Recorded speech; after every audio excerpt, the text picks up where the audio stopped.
Aunty एक दो doubt है, पूछूं आपसे? हाँ बोलो आंटी जी एक तो प्रश्न, तुम 1842 बोली हो ना, वो आगम देख के बताऊंगी, मेरे ख्याल से ये ठीक है, फिर भी आगम देख के बताऊंगी। आंटी है ना, शोभा जी ने तो यही बोला था, आपने जो लिखा है वो ठीक है, आगम में जो आपने लिखा है उसे नसार ही है, खोकड़े की बुक में शायद करेक्शन होगा, ऐसा उन्होंने मुझे पहले बोला था। 2-2.5 साल हो गए आंटी इस बात को। हाँ मेरे ख्याल से ये ठीक ही है, कोई प्रिंटिंग का कुछ रह गया, फिर भी मैं भी आगम चेक करवा लूंगी। हाँ आंटी, है ना सादृश्य मूलक, पल्योपम और सागरोपम काल का विश्लेषण इन दोनों के सादृश्य मूलक यानी कि समानता के आधार पर किया जाता है। तो पल्य तो ठीक, बोलो आंटी। प्रश्न संख्या 1795, तो पल्य में तो हम भर रहे हैं वो ठीक बोल है। लीजिए 1795। पल्ले तो हम भर रहे हैं वो ठीक है, फिर सागरोपम में सादृश्य मूलक कैसे बोल, क्या समझेंगे सागर आंटी जी? और बड़ा हो गया ना, पल्ले से अच्छा सागर बड़ा है। अच्छा, हाँ बाकी इसको पल्ले भरते भी तो नहीं है ना? नहीं नहीं नहीं, शब्द से पल्ले भी बड़े ही हैं, इतने गहरे इतने ऊंडे, और सागर तो उससे भी और बड़ा है, 10 कोटा कोटि पल्योपम का एक सागरोपम हो रहा है, सागर और बड़ा है। और आंटी स्थाप्य, स्थाप्य का मतलब स्टैंडर्ड होगा ना? माना माना जा रहा है, ऐसे ये मान लिया गया है, स्थापना कर दी गई है, जैसे मूर्ति की स्थापना करके तीर्थंकर मान लेते हैं ना। हाँ हाँ हाँ हाँ, स्थाप्य। अच्छा, और एक और आंटी जी यही ना, माना प्रश्न गया, ये 1821। स्थाप्य यानी एक वाला माना गया है, सूक्ष्म वाला। अच्छा आंटी, एक 1821। खोलिए सबको 1821। आंटी है ना, इसमें पिछली बार आप जब हमको पढ़ाए थे ना, तब ऐसा मेरा लिखा हुआ है, 68 बोल के 62 में चौथे बोल से लेना है, दो तो संख्यात के हैं, तो फिर ऐसा मैंने क्यों लिखा? तीसरा तो असंख्यात का बोल है। तीसरा अनुत्तर विमान का आ गया ना। नहीं, चौथा अनुत्तर विमान का, तीसरा बादर तेवकाय के अपर्याप्त, उनके पर्याप्ता का। मैंने ऐसा क्यों लिखा पता नहीं, चौथे बोल से लेना ऐसा कुछ लिखा हुआ है मैंने। हाँ तो या तो वो नहीं होगा क्षेत्रफलों जितना, फिर भी मैं चेक कर लूंगी, मुझे ध्यान नहीं है, करेक्ट लिखा ही हूँ तो जरूर वो सही होगा। अच्छा फिर भी बोल दूंगी। ठीक है। और आंटी वो परिघ वाला जो पुराने थे ना, वो थोड़े ठीक करने थे। हाँ हाँ, कृष्ण राजी। सबको 1 मिनट आ जाने दो, कुछ लोगों को, हाँ, फिर एक किसी साथ के ही डाउट है तो आप लोग पूछ सकते हैं। अनीता जी आपका एड्रेस नहीं, था ना? क्या नंबर थे? मैंने लिखा, मेरा पेपर यहाँ नहीं है, परिध मेरे वाला नंबर आंटी 1710, 1710। 4 जगह करेक्शन होगा ना। हाँ 1710 है, और नई बुक में आज शायद वो 1712 के। आज आज मैं पढ़ूंगी आंटी जी। हाँ हाँ हाँ, पढ़िए। आज मैं पढ़ूंगी पे। हाँ हाँ हाँ किसी के डाउट्स हैं तो पूछ सकते हैं।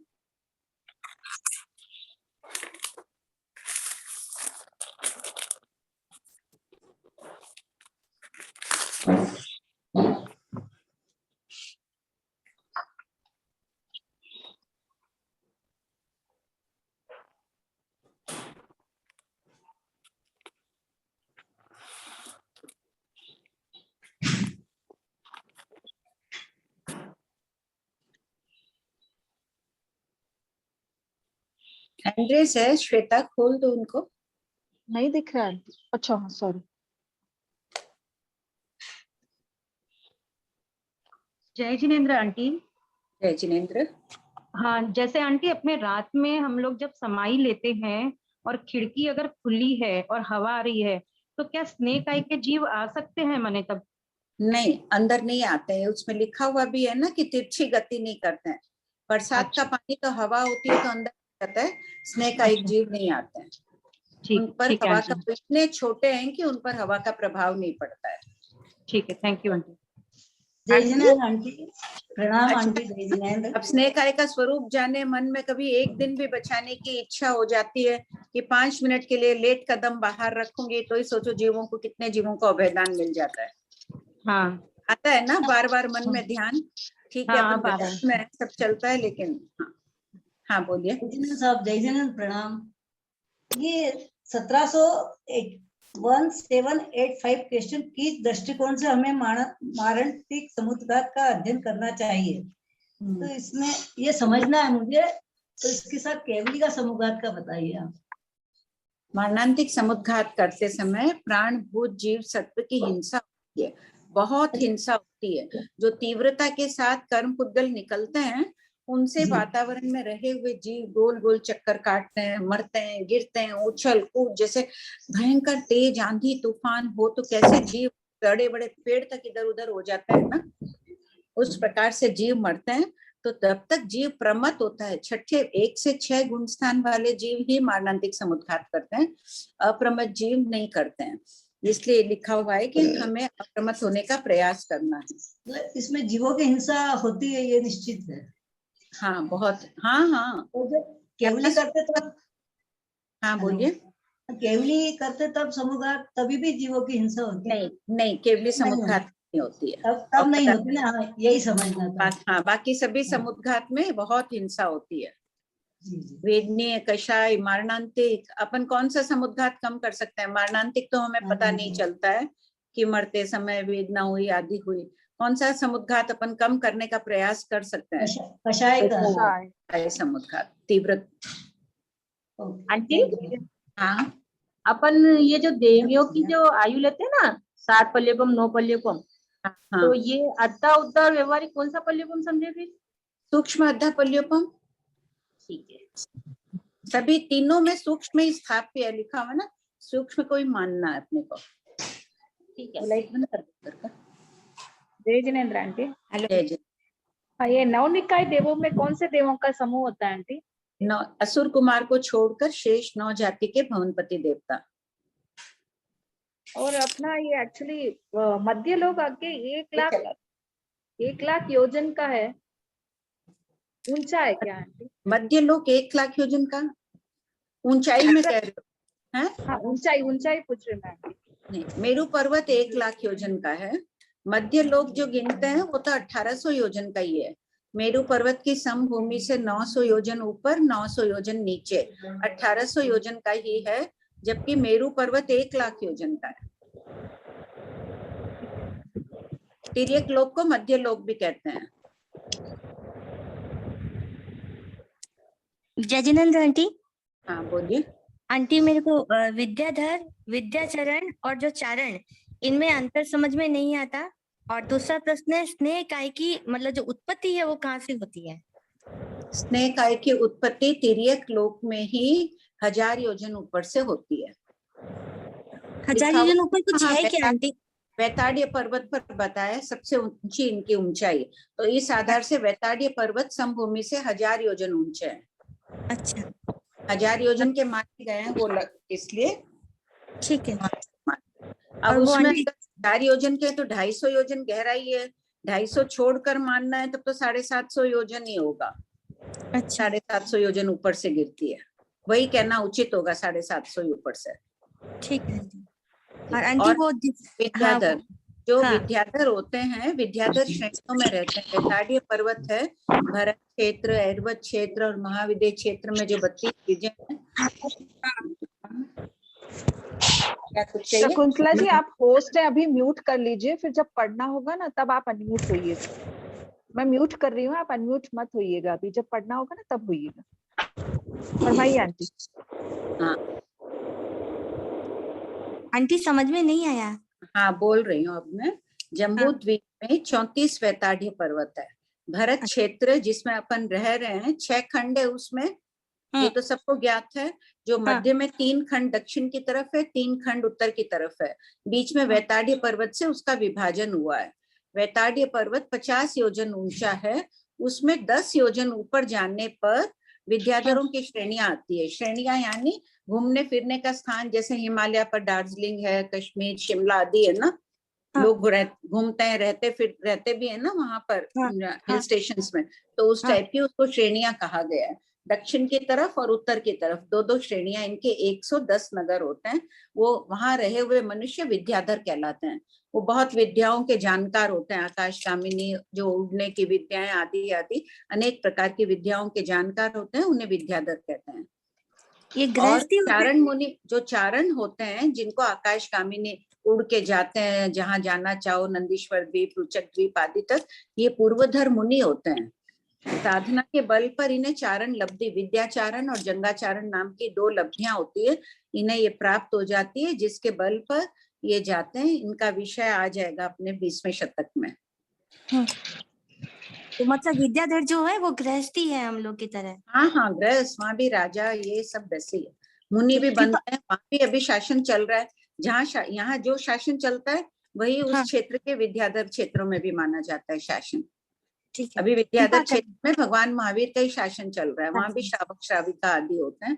अभी पंचम आर्य के प्रभाव से वो लोग उड़कर नहीं आ पाते हैं यहाँ ज्यादा। उनकी उड़ान, ग्रंथकार कहते हैं कि खाली मुर्गा उड़कर झोपड़ी तक उड़ सकता है ना आजकल, वहीं तक वो भी उड़ के जा सकते हैं, उतनी ऊंची उड़ान भर सकते हैं। हाँ जी। आंटी, जो भरत क्षेत्र के जो बचे हुए 5 खंड है, वहाँ तो मतलब जो जन्म लेते हैं वो बहुत ही पाप करने वाले होते हैं, क्योंकि उन्हें धर्म की आराधना तो किसी भी आर्य में प्राप्त नहीं होती है। बात तो सही है, अपनी अपनी पुण्यवानी से उत्पन्न होते हैं ना जीव। अपन भी हाँ। यहाँ आकर उत्पन्न हुए तो पुण्योदय से जैन कुल में उत्पन्न हुए। जब हाँ। वो भी पुण्य कर्म संचित कर लेंगे, वो भी आर्य क्षेत्र में आ जाएंगे। वहां भी जो भव सिद्धिक जीव है, शीघ्र मोक्ष जाने वाले हैं, वो आ जाएंगे यहाँ। हाँ जी, कृपा करें जी। गुलाब जी, गुलाब जी। हेलो। हाँ जी प्रणाम। हाँ बोलो। मैं पूछ रही, वासुदेव प्रति वासुदेव को क्यों मारते हैं, वध कौन? करते हैं उनका? वासुदेव प्रति वासुदेव को वध करते हैं नियमा। हाँ, तो हाँ। ये ऐसा क्यों होता है? ये इनका पूर्व भव का निदान कृत रहता है। जैसे भगवान महावीर भी पूर्व के भव में महाविद्य क्षेत्र में वासुदेव बने थे, यहाँ भी जो वासुदेव होते हैं पूर्व भव में निदान कृत होते हैं कि हम इनसे बदला लेंगे। प्रति वासुदेव का जीव इन्हें बहुत तंग करता है किसी न किसी बात पर, तब संयम के बल पर। उस वक्त तो मुनि रहते हैं, मुनि रहते हैं, इतनी ऊंची साधना करते हैं, तब तो मन में सोचा हुआ संकल्प, निदान यानी संकल्प, वो उनका फलीभूत होता है। समझ आ रहा है गुलाब जी? हाँ हाँ हाँ, समझ आ रहा है। इसलिए हाँ। उसका फल स्वरूप वो उनको मारते हैं। और एक जैसे अभी आपने कहा ना कि जब भगवान है, अभी एक आपने कहा ना पूर्वधारी जो मुनि होते हैं वो विद्याचरण होते हैं, मतलब वो काल करके वो विद्याचारण, 2 प्रकार के हाँ। लब्धियां होती है, विद्याचारण और जंगाचारण। इन लब्धियों के फल से मुनि आकाश में पूर्वों का ज्ञान सीखे हुए रहते हैं। जगन्य 9वें विद्याचरण तो पूर्व, जगन्य 9वें पूर्व की तीसरी आचार वस्तु तक का ज्ञान रहता है। जुगुत शास्त्रों में देखते हैं, यहाँ देवों के नंदीश्वर द्वीप इतना सुंदर है, वहां वो इतना वर्णन अपन भी पढ़ रहे हैं ना, भौगोलिक वर्णन कितना पढ़े थे नंदीश्वर द्वीप आदि का, रुचक द्वीप का भी, मेरू पर्वत में इतनी ये है, ऐसे है, रत्न में है। तो जुग उत्सुकता हो जाती है कि मैं देख के आऊं, भगवान ने ऐसा वर्णन किया, वो वैसा है क्या। और वहां जाते ही फिर बार बार भगवान के प्रति अहोभाव बढ़ता है। भगवान ने तो हूबहू शब्द चित्र प्रस्तुत किया है, जैसे पिक्चर की रील तरह भगवान ने शास्त्रों में वर्णन किया है, वैसा ही है। ये देखने चले जाते हैं। तो इसमें ये प्रमाद इनको नहीं लगे, इसमें ये प्रमाद हुआ, वो अगर वो उत्सुकता के वश देखने जाते हैं तो उत्सुकता, आपने बोलते हैं ना कि उत्सुकता नहीं करनी चाहिए, ऐसे नहीं करनी चाहिए। मुनि है, छद्मस्त है, गलती हो जाती है, फिर बाद में प्रायश्चित कर लेते हैं। आराधक बने, प्रायश्चित आदि कर लेते हैं, तो आराधक नहीं करे तो विराधक होते हैं। अच्छा, ठीक, कृपा कराइए जी, प्रणाम। सबका उद्देश्य जीवन का, गुलाब जी, अपन सबका उद्देश्य जीवन का आराधक बनकर जाना है ना अपन सबको। जो भी अपन क्लास में बैठे हैं, एक आज का संकल्प लेना है कि सबको आराधक बनकर जाना है। आंटी जय जिनेंद्र। जय जिनेंद्र। ये मेरी दीदी का क्वेश्चन है कि जैसे कि समुद्र घात करते हैं ना अपन लोग, जैसे वेद कषाय मरणांतिक, तो जीवों को कष्ट होता है, घात होती है जीवों का, जीवों की होती है। और जब भगवान जब केवली समुद्र घात करते हैं तब जीवों को वेदनाएं घात वगैरह नहीं होती उनको, उनमें भी तो सादा निकलता है। नहीं होती है, नहीं होती है। उनके पुद्गल इस ढंग से निकलते हैं कि उससे कोई जीवों की घात नहीं होती है। अब ऐसे कहीं उल्लेख नहीं है, हो सकता है घाती कर्मों के पुद्गल निकल रहे हैं, ज्यादा तीव्रता से औदारिक आदि के निकलते हैं, उनका सब कार्य यत्नपूर्वक होता है। शास्त्रकार कहते हैं केवली समुद्घात में केवली भगवान को मात्र एक क्रिया प्रतिक्रिया है, वो भी चलने आदि से, योगों से साता वेदने का ही बंद है। जैसे अगर कोई मिर्ची फेंके किसी पर तो आंख में जलेगी, उसको वेदना होगी। यही अगर कोई मुट्ठी भर के केवड़ा जल या गुलाब जल फेंके तो वो तो साताकारी लगेगा ना, आंखों को साताकारी लगेगा। उसी प्रकार सोचो, इतनी मंदता से उनके पुद्गल इतने शांत, शीतलीभूत, कषाय नहीं, इतनी शांत उनकी आत्मा रहती है, उसके प्रभाव से जो पुद्गल भी निकलते हैं वो किसी को पीड़ा नहीं पहुंचाते हैं। नहीं, उनके तो ऐसा आता वेदने के भी पुद्गल निकल रहे हैं, वो भी पीड़ा नहीं पहुंचाएंगे क्या? नहीं पहुंचाएंगे। उनका तो जो निकल रहा है, सोच लो गुलाब जल, केवड़ा जल है, सबको साथ ही पहुंचाता है। अच्छा। और अपन जो कर रहे हैं समुद्घात में, वो होता है मिर्ची जैसे पुद्गल। एक दृष्टांत दे रही हूँ कि वर्तमान ऐसे होता है ना, ये भी तो पुद्गल है, गुलाब जल भी पुद्गल है और मिर्ची भी पुद्गल है। सपना जी, आपका क्वेश्चन है कोई? हाँ है। हाँ पूछिए। प्रणाम आंटी, मैं पूछ रही थी विद्याचरण की अपेक्षा से वेक्रिय शक्ति की शरीर की गति कितनी होती है? विद्याचरण वेक्रिय शक्ति से नहीं जाते हैं, ये इनकी अलग लब्धि है। वेक्रिय अभी आप बोले ना मुर्गा उड़ता है वैसे, वो आकाशगामिनी विद्या, जो विद्याधर होते हैं वहाँ आदमी जो रहते हैं ना, वो विद्याधर कहलाते हैं। विद्याधर और विद्याचरण में फर्क है क्या? बहुत फर्क है। विद्याधर तो अपने जैसे गृहस्थ है। अच्छा। जैसे यहाँ चतुर्विद विद्याचारण मुनि है, उनको ये विद्याचारण नामक लब्धि प्रकट हो जाती है, जिसके प्रभाव से अगर इच्छा होती है उनकी, हम देख के आए नंदीश्वर द्वीप, मेरू पर्वत, मानुषोत्तर पर्वत आदि शास्त्रों में इतना वर्णन है इनका, ये देख के आता हूँ, ऐसी जिज्ञासा से वो चले जाते हैं। तो मेरा प्रश्न यही है कि उनकी वैक्रिय शरीर की जो गति होती है वो कितनी है? वो वेक्रिय से नहीं जा रहे, ये अलग लब्धियां हैं। और वेक्रिय शरीर से जो जाएंगे, आपका ये प्रश्न है क्या? वेक्रिय शरीर से देवता आ रहे हैं ना, 12वें देवलोक से भी देवता यहाँ आते हैं। 12वां देवलोक 5 रज्जु ऊपर है, असंख्यात। नहीं, मेरा विद्याचरण को लेके ही है, मेरा प्रश्न विद्याचरण की शरीर को लेके ही है। ये विद्याचारण अलग है, मुन्नी होते हैं, ये उड़ के नंदीश्वर द्वीप तक जाने का सामर्थ्य है इनमें। विद्याचारण में, जंगाचारण में रुचकवर द्वीप तक जाने का सामर्थ्य है। नंदीश्वर द्वीप 8वां है और वो है 13वां रुचक। अच्छा। दूरी का सामर्थ्य अधिक है। ठीक है, धन्यवाद आंटी। आरती जी, ये विद्याचारण शब्द आया है क्या यहाँ कहीं?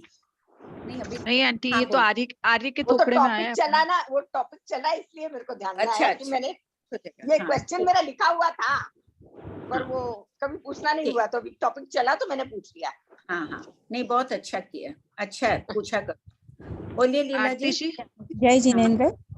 ये 1 to 1 क्वेश्चन मुझे समझ में नहीं आया, अनुमान प्रमाण किसे कहते हैं? 1 to 1 खोलिए सब कोई। 4 प्रमाण पढ़ रहे हैं पुराना सारा आप? हाँ, थोड़ा। ये दर्शन शास्त्र का विषय है। कार्य होता है शब्द से शंख का। जैसे शंख बजता है तो अपन उसके कार्य से अनुमान लगा लेते हैं ना कि शंख की ध्वनि है। घोड़ा कोई हिनहिनाट की आवाज सुनते हैं, अपन अंदर बैठे बोल देते हैं घोड़ा हिनहिना रहा है। तो किसी के कार्य से पहचान हो जाना, ज्ञान हो जाना, अनुमान हो जाना कि ये कारण है। और कारण तंतु वस्त्र का कारण है। घड़ा बनेगा तो मिट्टी से ही बनेगा, कारण है मिट्टी। और कपड़ा बनेगा तंतु से ही बनेगा, धागे से ही बनेगा, वो कारण है कपड़े का।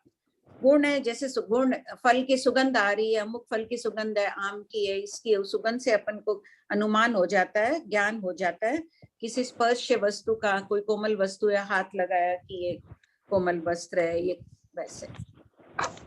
अच्छा, और एक और है मेरा 1 2 3 1।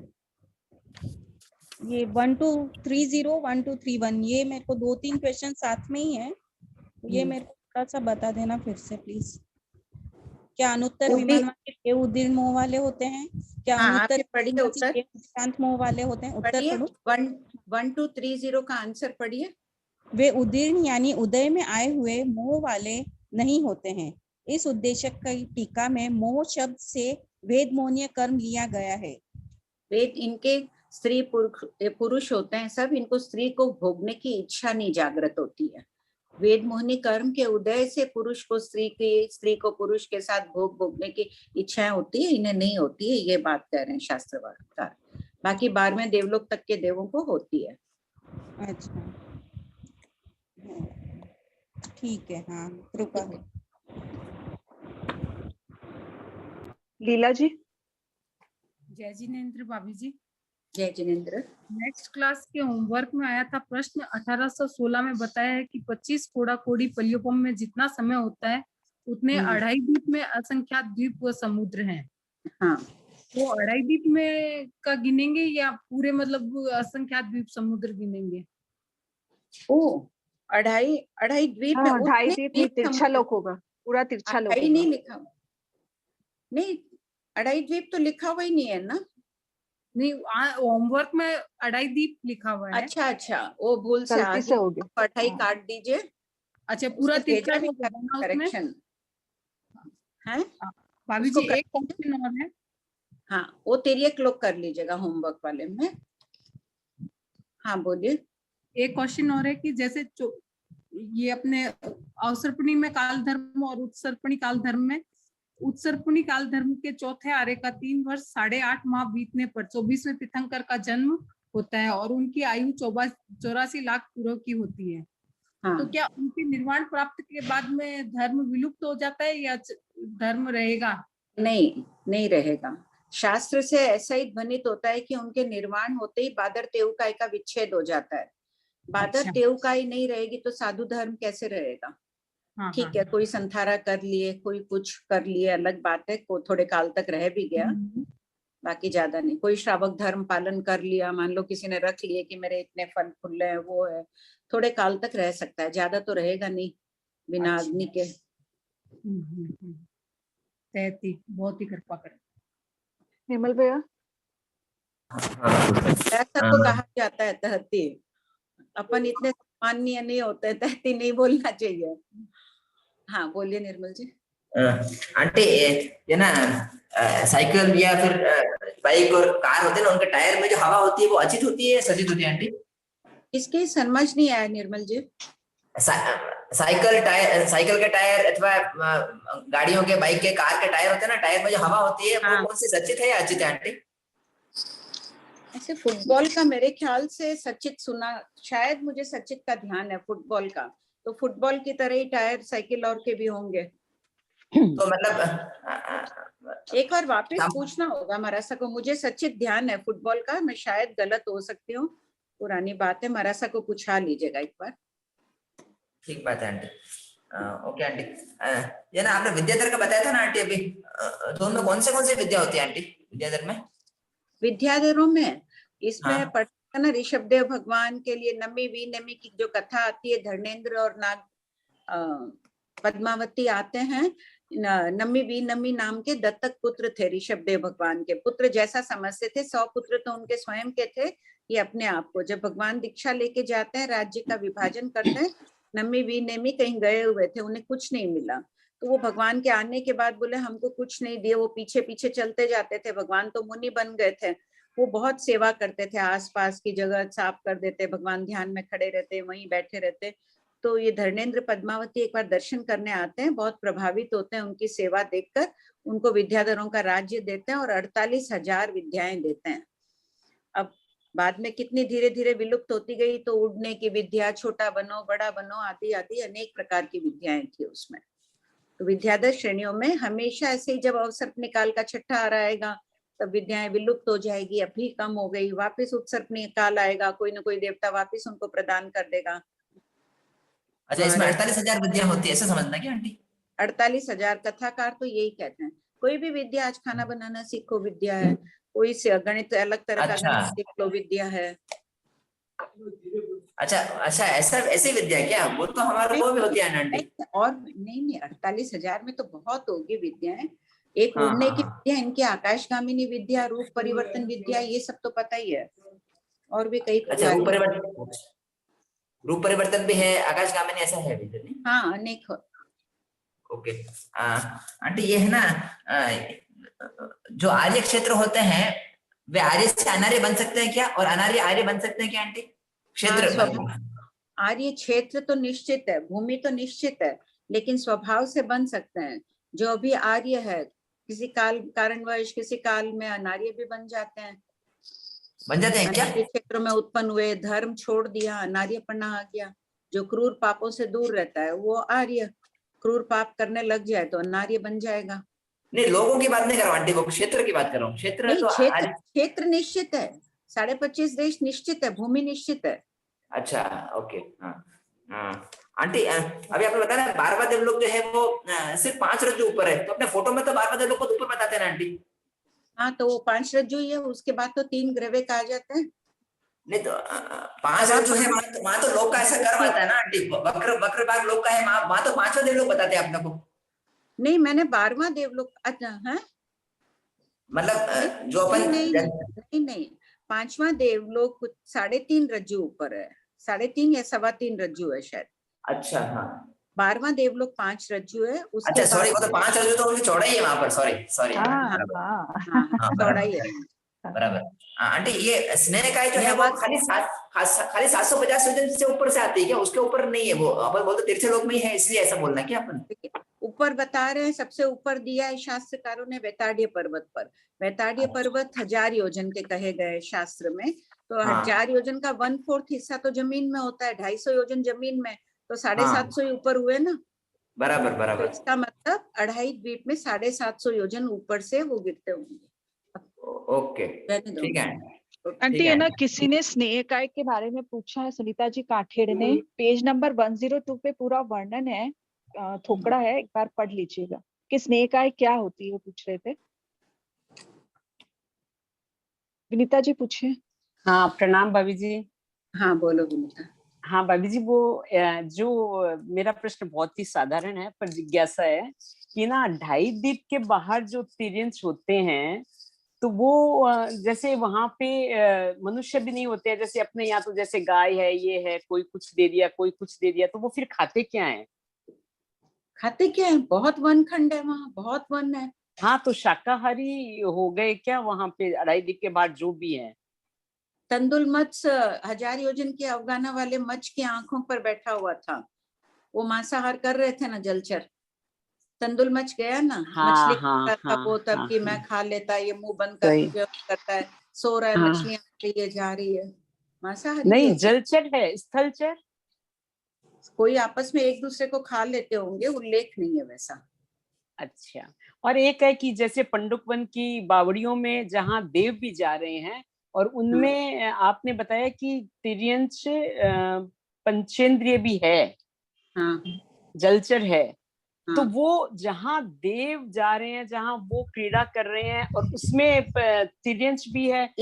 इतने छोटे रहते हैं, पानी अपन भी देखते हैं, कई जलाशयों का पानी बहुत स्वच्छ दिखाई देता है, फिर भी उसमें पंचेंद्रिय हो सकते हैं।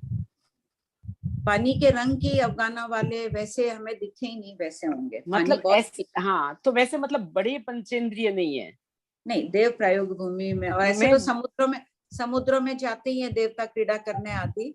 अब है जिन जिन स्थानों में है, समुद्र में किसी स्थान में, यहाँ भी समुद्र में लोग नहाने जाते हैं इतना, तो उन क्षेत्रों में इतनी मछलियां थोड़ी कोई चलती होगी, और चलती है तो चलती है, गोताखोर जाते ही है ना नीचे मोती निकालने के लिए, मछलियां तो चलती है।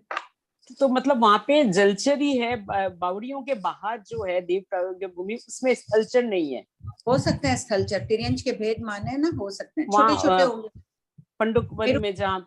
हाँ, हो सकते हैं, बहुत छोटे होंगे, कोई थोड़े भी अल्प मात्रा में भी हो तो वो संख्या में तो आ ही जाता है ना, उनका भेद तो गिना ही जाता है। छोटे मीन्स अभी पंचेंद्रिय स्थलचर जो भी माना है, भेद माना है, हो भेद सकता है गाय तो भैंसे जैसे फिर वापस कर रही है, न भी हो वैसे, और हो तो भी बाधा नहीं है। इतना बड़ा मेरू पर्वत है, 1 लाख योजन का, देवता जाते हैं अभिषेक शिलाओं पे, अपन भी जाते हैं, जैसे कोई कश्मीर रहा, शिलोंग रहा, तो वहां की जिन भूमियों में घूमते रहते हैं, वहां थोड़ी कोई जंगली जानवर और आते जाते हैं, तो देवों का जिस स्थान पर आवागमन रहता है वह नहीं आते हैं। 2.5 द्वीप के बाहर इतने द्वीप है, द्वीपों में इतने उनके राजमहल, राजधानियां बनी हुई है, तो अपने घरों में भी तो अपन जानवर सड़क चलते गाय कुत्ते किसी को आने नहीं देते हैं ना अंदर। वो आत्मरक्षक प्रकार वहां भी रोक देते हैं, घेरे हुए रहते हैं, इतने अभियोगिक देव रोक देते हैं, अंदर नहीं जाने देते हैं, बाहर घूमते हैं वो। अच्छा, और एक भाभी जी अभी जो आप बताए कि ये विद्याचरण होते हैं, इनके जो लब्धियां होती है वो आगम में पढ़ के उनके जिज्ञासा के कारण वो वहां तक जाते हैं, नंदीश्वर द्वीप तक या जो भी।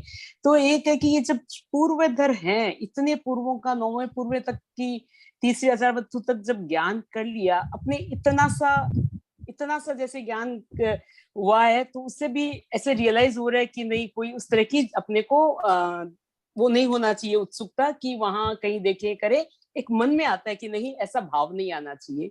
तो वो तो इतना जब पूर्वों का ज्ञान कर लिए, फिर वो उनकी इतनी जिज्ञासा कि वो फिर वो विराधक होते हैं और होते हैं। तो ये थोड़ा सा 7वें नरक में कितने जीव हैं जो आहारक समुद्घात कर चुके हैं? वो तो 14 पूर्वी होते हैं, ये तो मान लो 9वें पूर्व की तीसरी आचार वत्सु तक की है। असंख्यात जीव है ना प्रत्येक स्थान पर। बड़ी भाई छद्मस्त है, चंचलता आ जाती है। अच्छा है, अभी अपने परिणाम अगर शुभ रह रहे हैं, उन्हें स्थिर रखने का प्रयास करना चाहिए।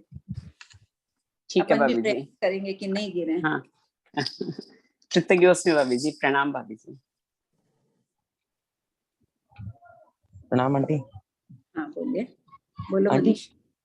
2 क्वेश्चंस हैं एक्चुअली। एक तो जो पल्योपम अभी जो अपने कर रहे थे, एक जगह जैसे सूक्ष्म अध्याय पल्योपम में लिखा है कि 100 वर्षों से एक बालाग्रह निकाले, उसमें जितना समय लिखे असंख्य समय लिखे वो पल्योपम।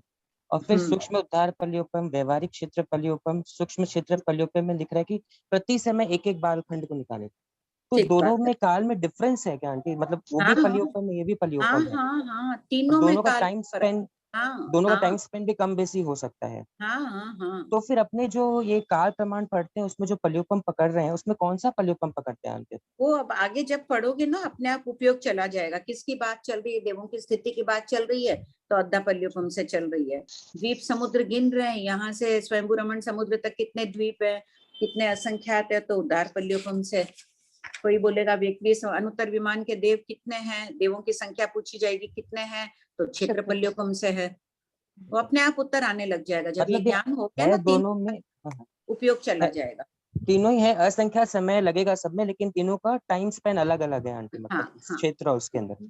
और एक प्रश्न और था आंटी, क्योंकि भगवान महावीर को तो हूबहू बताना था ना। अगर सेम अद्धा पल्योपम से ही तो वो बता नहीं सकते थे कि समुद्र कितने हैं, द्वीप समुद्र, गिनती में फर्क आ जाता। तो यहाँ अलग बताना पड़ा। अब 98 इतने हैं, देवता कितने हैं, जलचर कितने हैं, मनुष्य तिर्यंश कितने, आदि सब बताने थे। तो वो फिर उन दोनों से बताते तो भी गिनती में फर्क आ जाता। तो क्षेत्र पल्योपम से उसकी व्याख्या की है। ठीक है। और एक प्रश्न था आंटी, असंयत भव्य द्रव्य देव का थोपड़ा में प्रश्न नंबर 302। 302 खोलिए सब कोई, पेज नंबर खोलिए ना भैया। 48 पेज नंबर है, न्यू बुक में 48 है पेज नंबर।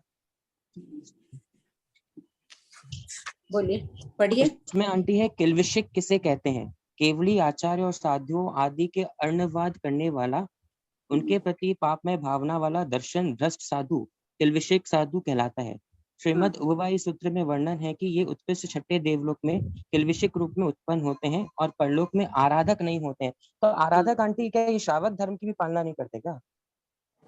जो भी आराधक नहीं बनेंगे बस उस समय परलोक में भी, उसके बाद वो आराधक बन जाएंगे। साधु धर्म भी अपना नहीं सकता। साधु श्रावक जो भी बनेंगे आराधक नहीं बनेंगे। किल्बिशी के साधु की आगति में किल्बिशी को लिया है ना, गतागत में। हाँ लिया है ना।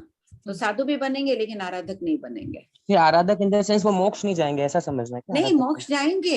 एक तो आराधक का तो निश्चित हो जाता है ना कि वो परलोक में आराधक 15 भाव में जाएगा, 15 भाव में मोक्ष जाएगा। वैसे उनकी निश्चित नहीं होगी, बाद में बन सकते हैं आराधक। उसी भाव में नहीं बन सकते, मतलब उसके बाद वाले भाव में। हाँ। और आंटी एक जनरल क्वेश्चन पूछना था। कर्म ग्रंथ, और बहुत बार ऐसा होता है ना, कर्म ग्रंथ के कुछ टॉपिक्स में और आगम के कुछ टॉपिक्स में डिफरेंस आ जाते हैं, तो ऐसा क्यों होता है आंटी?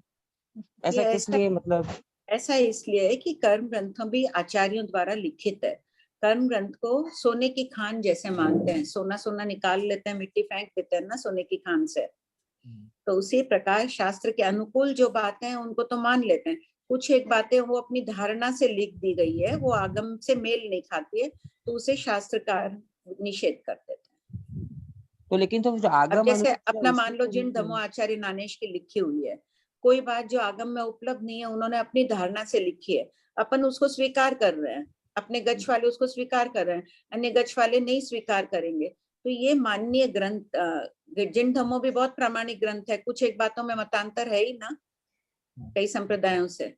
तो उसी प्रकार कर्म ग्रंथ के विषय में भी समझना चाहिए। कर्म प्रकृति लिखी हुई है आचार्य स्वयंभव सूरी द्वारा, कर्म ग्रंथ लिखे गए हैं देवेंद्र सूरी द्वारा, तो कोई बातों में मतभेद आ जाता है। ठीक है आंटी। जय जिनेंद्र। जय जिनेंद्र।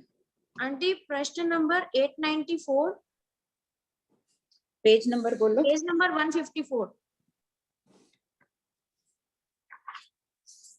हाँ पढ़ो। आंटी इसमें लास्ट लाइन में लिखा हुआ है कि देवता जय जयकार करते हुए कहते हैं कि आप नहीं जीते हुए को जीते और जीते हुए का पालन कीजिए। मतलब ये इसका जब इंद्र बन जाते हैं ना, उनको बधाते ही मैंने इंद्र से संबंधित लिखा है कि जो इंद्र काल कर जाता है, नया इंद्र आता है ना, तो कई लोग विरोध में खड़े हो जाते हैं। जो कोई शक्तिशाली देव होते हैं कि हम इन्हें स्वीकार नहीं करेंगे। जोधपुर दरबार में ऐसा होता था कि जब राजा काल कर जाते थे, राजकुमार जब राजा बनने वाला होता था, उनको बगड़ी के सरदार को जीतना पड़ता था। जब तक वो बगड़ी के सरदारों को नहीं हराते थे, तब तक उनका राज तिलक नहीं होता था, क्योंकि वो इतने शूरवीर, अगर राजा शूरवीर नहीं होगा तो कैसे संभालेगा राज्य को। तो वही परंपरा है कि यहाँ भी कई उनको पाक देव कहते हैं, शत्रु देव होते हैं इंद्र के। ये अब इंद्र उनको अधीनस्थ करो, उनको जीत कर जीतो, और जो जीते हुए हैं, जो आपके शरण में, उनका पालन कीजिए, और जो आपके विरोध में खड़े हो गए उनको जीतिए। ठीक है आंटी। और आंटी प्रश्न नंबर 905। हाँ पढ़ो। क्या उत्थान कर्म बलादि वाला जीव आत्मभाव से जीवत्व को दिखाता है? उत्तर हाँ, उत्थान आदि द्वारा जीव जीवत्व को दिखाता है, प्रकाशित करता है। विशिष्ट चेतना शक्ति होती है तभी विशिष्ट उत्थान आदि होते हैं। इसका मतलब ये समझना कि वो जो भी क्रिया कर रहा है, मतलब वो उत्थान आदि के द्वारा वो चीजें कर रहा है, वो उस चीज को दिखा रहा है। हाँ दिखा ही रहा है सब कुछ, ज्ञान प्रकट हो रहा है। जैसे चल रहे हैं, बैठ रहे हैं, उठ रहे हैं, जो भी है वो अपनी चेतना शक्ति से अपन दूसरों को दिखा रहे हैं। दिख तो रही है, लोग चल रहा है, सामान्य रूप से चल रहा है। हमको कोई इंटरेस्ट, किसी को कोई इंटरेस्ट नहीं है कि मैं चल रही हूँ या बैठी हूँ अभी यहाँ जो भी है, लेकिन क्रिया तो कर ही रही हूँ मैं, चाहे बैठी हूँ बोल रही हूँ। सामने वाले को इंटरेस्ट हो न हो, वो चाहे देखे न देखे, लेकिन क्रिया चल ही रही है। बट ये दिखाता है, प्रकाशित करता का क्या अर्थ है आंटी? प्रकाशित करते का अर्थ है ज्ञान हो जाता है ना। जीव जीवत्व को दिखाता है, प्रकाशित कर रहा है कि भाई मैं ज्ञानवान हूँ, मैं बोल रहा हूँ। बोल रहे हैं हर समय, अपन ये नहीं बोलते मैं ज्ञानवान हूँ, लेकिन जीवत्व प्रकाशित हो रहा है, जीवत्व दिख रहा है उससे। अजीव तो नहीं बोलता है, धर्मास्तिकाय आदि तो नहीं बोलते हैं, वो तो नहीं चलते फिरते हैं। यहाँ उसका ये आशय प्रकाशित करने का। कि जीवत्व दिखता है उससे, इन क्रियाओं से चैतन्य लक्षण दिख रहा है। अच्छा आंटी, और एक आपने बताया था ना कि भगवान पार्श्वनाथ के 206 साधवियां बखुश हो गई थी, जो अभी अग्रमेशी, और वो अगले भाव में मतलब एक भावतारी बने, तो वो विराधक थे, वो एक भावतारी कैसे बने? हाँ एक भावतारी बन सकते हैं विराधक, और आराधक होते तो बनते ना, तो विराधक हुए ना, बखुश हुए नहीं ना। विराधक हुए, फिर आके आलोचना प्रतिक्रमण आदि कर लेंगे। अगले भाव में जब यहाँ आएंगे, साधु बनेंगे, आलोचना प्रतिक्रमण आदि सब करके मोक्ष चली जाएंगे। अगले पर उनका तो पहले से नहीं, हो गया एक ना, भावतारी है, देवलोक से वो सभी अग्रमेशा निकलकर मोक्ष में जाएंगे। हाँ पर वो 206 विराधक थी ना आंटी। हाँ तो क्या हुआ, विराधक श्रावक भी तो था। मान लो कोई विराधक श्रावक है, पर भाव में तो मोक्ष जा ही सकता है वापस मनुष्य बनकर। एक भावतारी थोड़ी ना रहेगा। क्यों नहीं हो सकता है? विराधक भी अगर एक भावतारी होने लग गया तो फिर आराधक तो फिर उसी तो नहीं तो विराधक फिर वैमानिक में नहीं, वो लोग नहीं और पदवीधारी देव बनते हैं। सभी साधु पदवीधारी देव बनते हैं, कोई देवी नहीं बनता है, कोई अग्रमेशा नहीं बनती है। ये विराधक थी, साधना बहुत अच्छी की, बकुश बनी, ठीक है, संयम में इन्होंने दोष नहीं लगाया। बकुशपणे का दोष लगा, उत्तर गुण लब्धि का वो अलग बात है। बाकी साधना अच्छी की, तो इनको तो पदवीधारी देव बनना चाहिए था, नहीं बने। तो इन्होंने जो साध्वी के भाव में इन्होंने आलोचना की थी, नहीं की होगी, तभी विराधक बनी है ना। जो उन्होंने दोष सेवन किया उसकी नहीं की, कालोकाल प्रतिक्रमण किए, कालोकाल तो था ही नहीं पार्श्वनाथ भगवान के समय, नहीं की इन्होंने आलोचना। ठीक है, थैंक यू आंटी। मैसेज आने लग गए कि 2:30 बज गए हैं। हाँ। और 10 अभी हैंड रेज है, लेंगे तो 3:15 तो आराम से हो जाएंगे। एक बार थोड़ी देर पढ़ लें, फिर मैसेज आ रहे तो बाद में कर लेते हैं।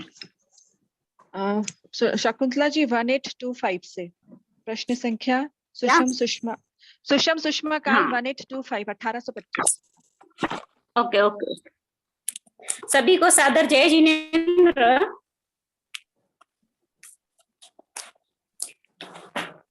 सुसम सुषमा काल शतक 6 उदय 7 पूर्वापर संबंध काल के विषय में ही एक कहा जा रहा है। प्रश्न नंबर 1825 भरत एर्वत क्षेत्र के सुषमा युगलिक मनुष्य और देवकुरु उत्तर कुरु क्षेत्र के युगलिक मनुष्य का सुख कैसा होता है?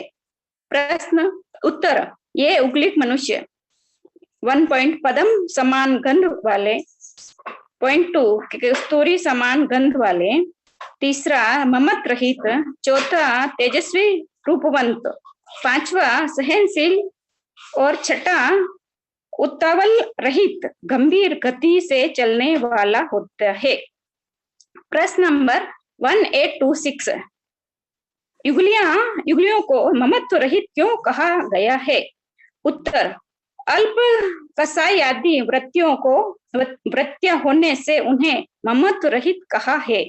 अशुभ लेशिया में भी वे ममत रहित रहते हैं। प्रश्न 1827 क्षेत्र प्रभाव से युगलिक वैर रहित होते हैं तथा सुख में रहते हैं, फिर उन्हें सहनशील क्यों कहा जाता है? उत्तर, तीर्थंकर भगवान ने उनकी शारीरिक और मानसिक सहन शक्ति की क्षमता को केवल ज्ञान से जानकर ही उन्हें सहनशील कहा है। प्रश्न नंबर 1828 युगलियों को यावत बल रहित गंभीर गति से चलने वाले क्यों कहते हैं? उत्तर, युगलिक शांत स्वभाव वाले होने से गज की चाल जैसी गंभीर गति वाले होते हैं। उत्तर, नहीं, पृथ्वी के नीचे इसमें देखिए 1825 में पद्म समान, कस्तूरी समान, कस्तूरी में कितनी सुगंध होती है, हिरण भटकता है ना स्वयं के पास कस्तूरी होते हुए भी। उसी प्रकार जैसे फूलों में खुशबू होती है, उनके शरीर से वैसी खुशबू आती है। इतने शांत स्वभावी, रूपवान, अद्भुत रूप होता है। अप्सराओं के समान ये सुंदर होती है, दोनों ही सुंदर होते हैं, देवता के समान, अप्सराओं के समान युगलिक स्त्रियां। फिर भी इनके परिणाम ऊंचे नहीं होते हैं। सम्यक दर्शन लेके गए हैं तो ठीक है, सम्यक दृष्टि प्राप्त नहीं कर पाते हैं। ये सम्यक दर्शन दुर्लभ रत्न है। कषाय भी मंद कर ले, अपन सोचते हैं मैंने बहुत कषाय मेरी मंद कर ली, मेरा सम्यक दर्शन सुरक्षित रह जाएगा, नहीं होगा। दुर्भावना की अपनी बात चली थी, दुर्भावना आदि सब बाधक है सम्यक दर्शन में, गिरा देते हैं। और ये तो इतना कुछ शांत स्वभावी होने के बाद भी सम्यक दर्शन नहीं प्रकट कर पाते हैं।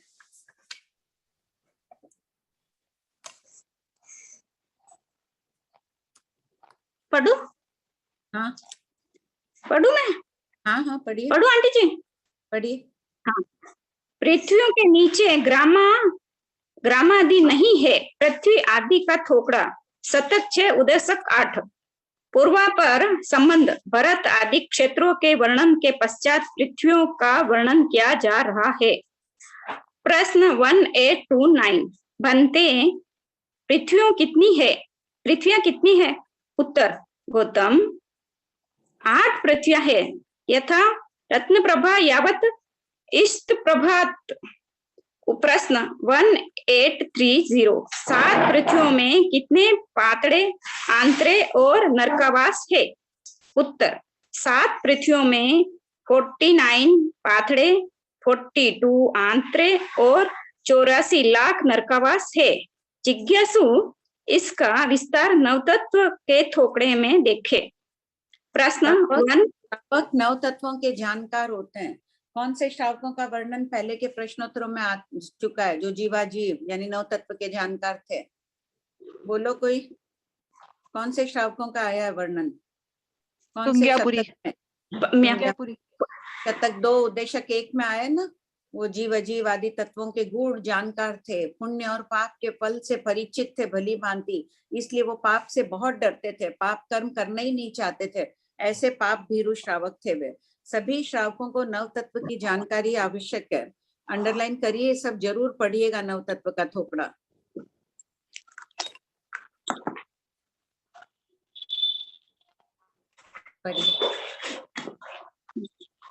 प्रश्न 1831 क्या रत्न प्रभा आदि 7 पृथ्वियों, 12 देवलोक, 9 ग्रहव्यक, 5 अनुत्तर विमान, सिप्तशिला, इन 2200 के नीचे घर, दुकान, गांव, सन्निवेश, उपनगर, चंद्र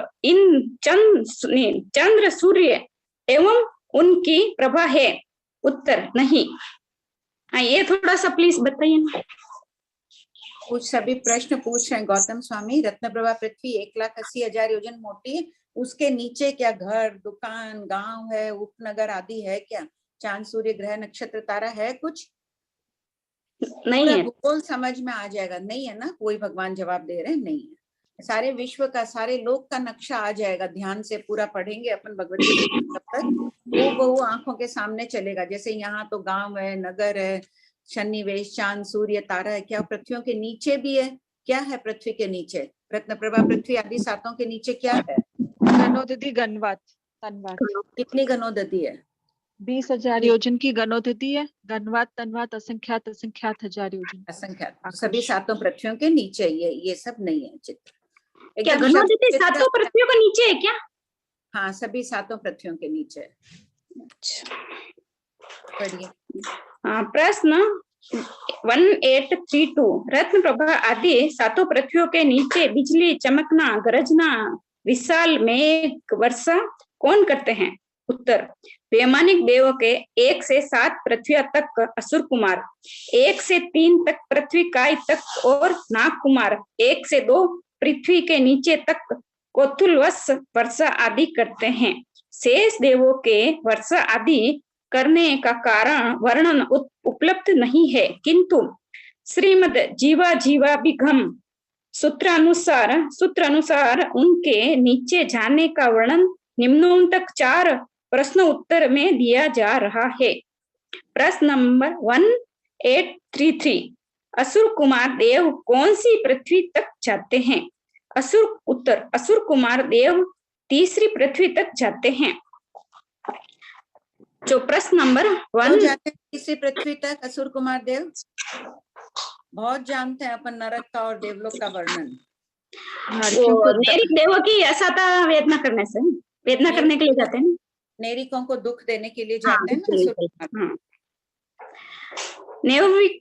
नैन्विकाई देव कौन सी पृथ्वी तक जाते हैं? उत्तर नवनिकाई देव दूसरी पृथ्वी तक जाते हैं।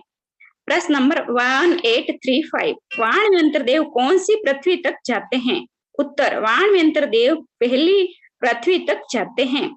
प्रश्न नंबर 1836। ज्योतिषी देव कौन सी पृथ्वी तक जाते हैं? उत्तर ज्योतिषी देव दूसरी पृथ्वी तक जाते हैं। प्रश्न 1837। देवता नरक में क्यों जाते हैं? उत्तर पूर्व जन्म के मित्र नारक के सहनवश उनकी वेदना शांत करने अथवा पूर्व जन्म के शत्रु नारक की वेदना बढ़ाने के लिए देवता नरक में जाते हैं। प्रश्न क्लियर करिए ना। स्नेहवश तो हाँ, जैसे आंटी जी इसको क्लियर करिए ना। हाँ, बोल रही हूँ। लक्ष्मण का जीव अभी नरक में, हाँ। सीता पार में देवलोक का देव, तो वो भी तो जाती है ना वहाँ। वहां बांधे हैं इतने इस नरक में। अब संभाव पूर्वक सहन करो, नए कर्म मत बांधो, उनको बोध देती है, जिससे लक्ष्मण की आत्मा को शांति मिलती है। तो अपने पूर्व जन्म के मित्र के स्नेहवश जाते हैं देवता। 12वें देवलोक तक के देव चले जाते हैं वहां तक, देखो।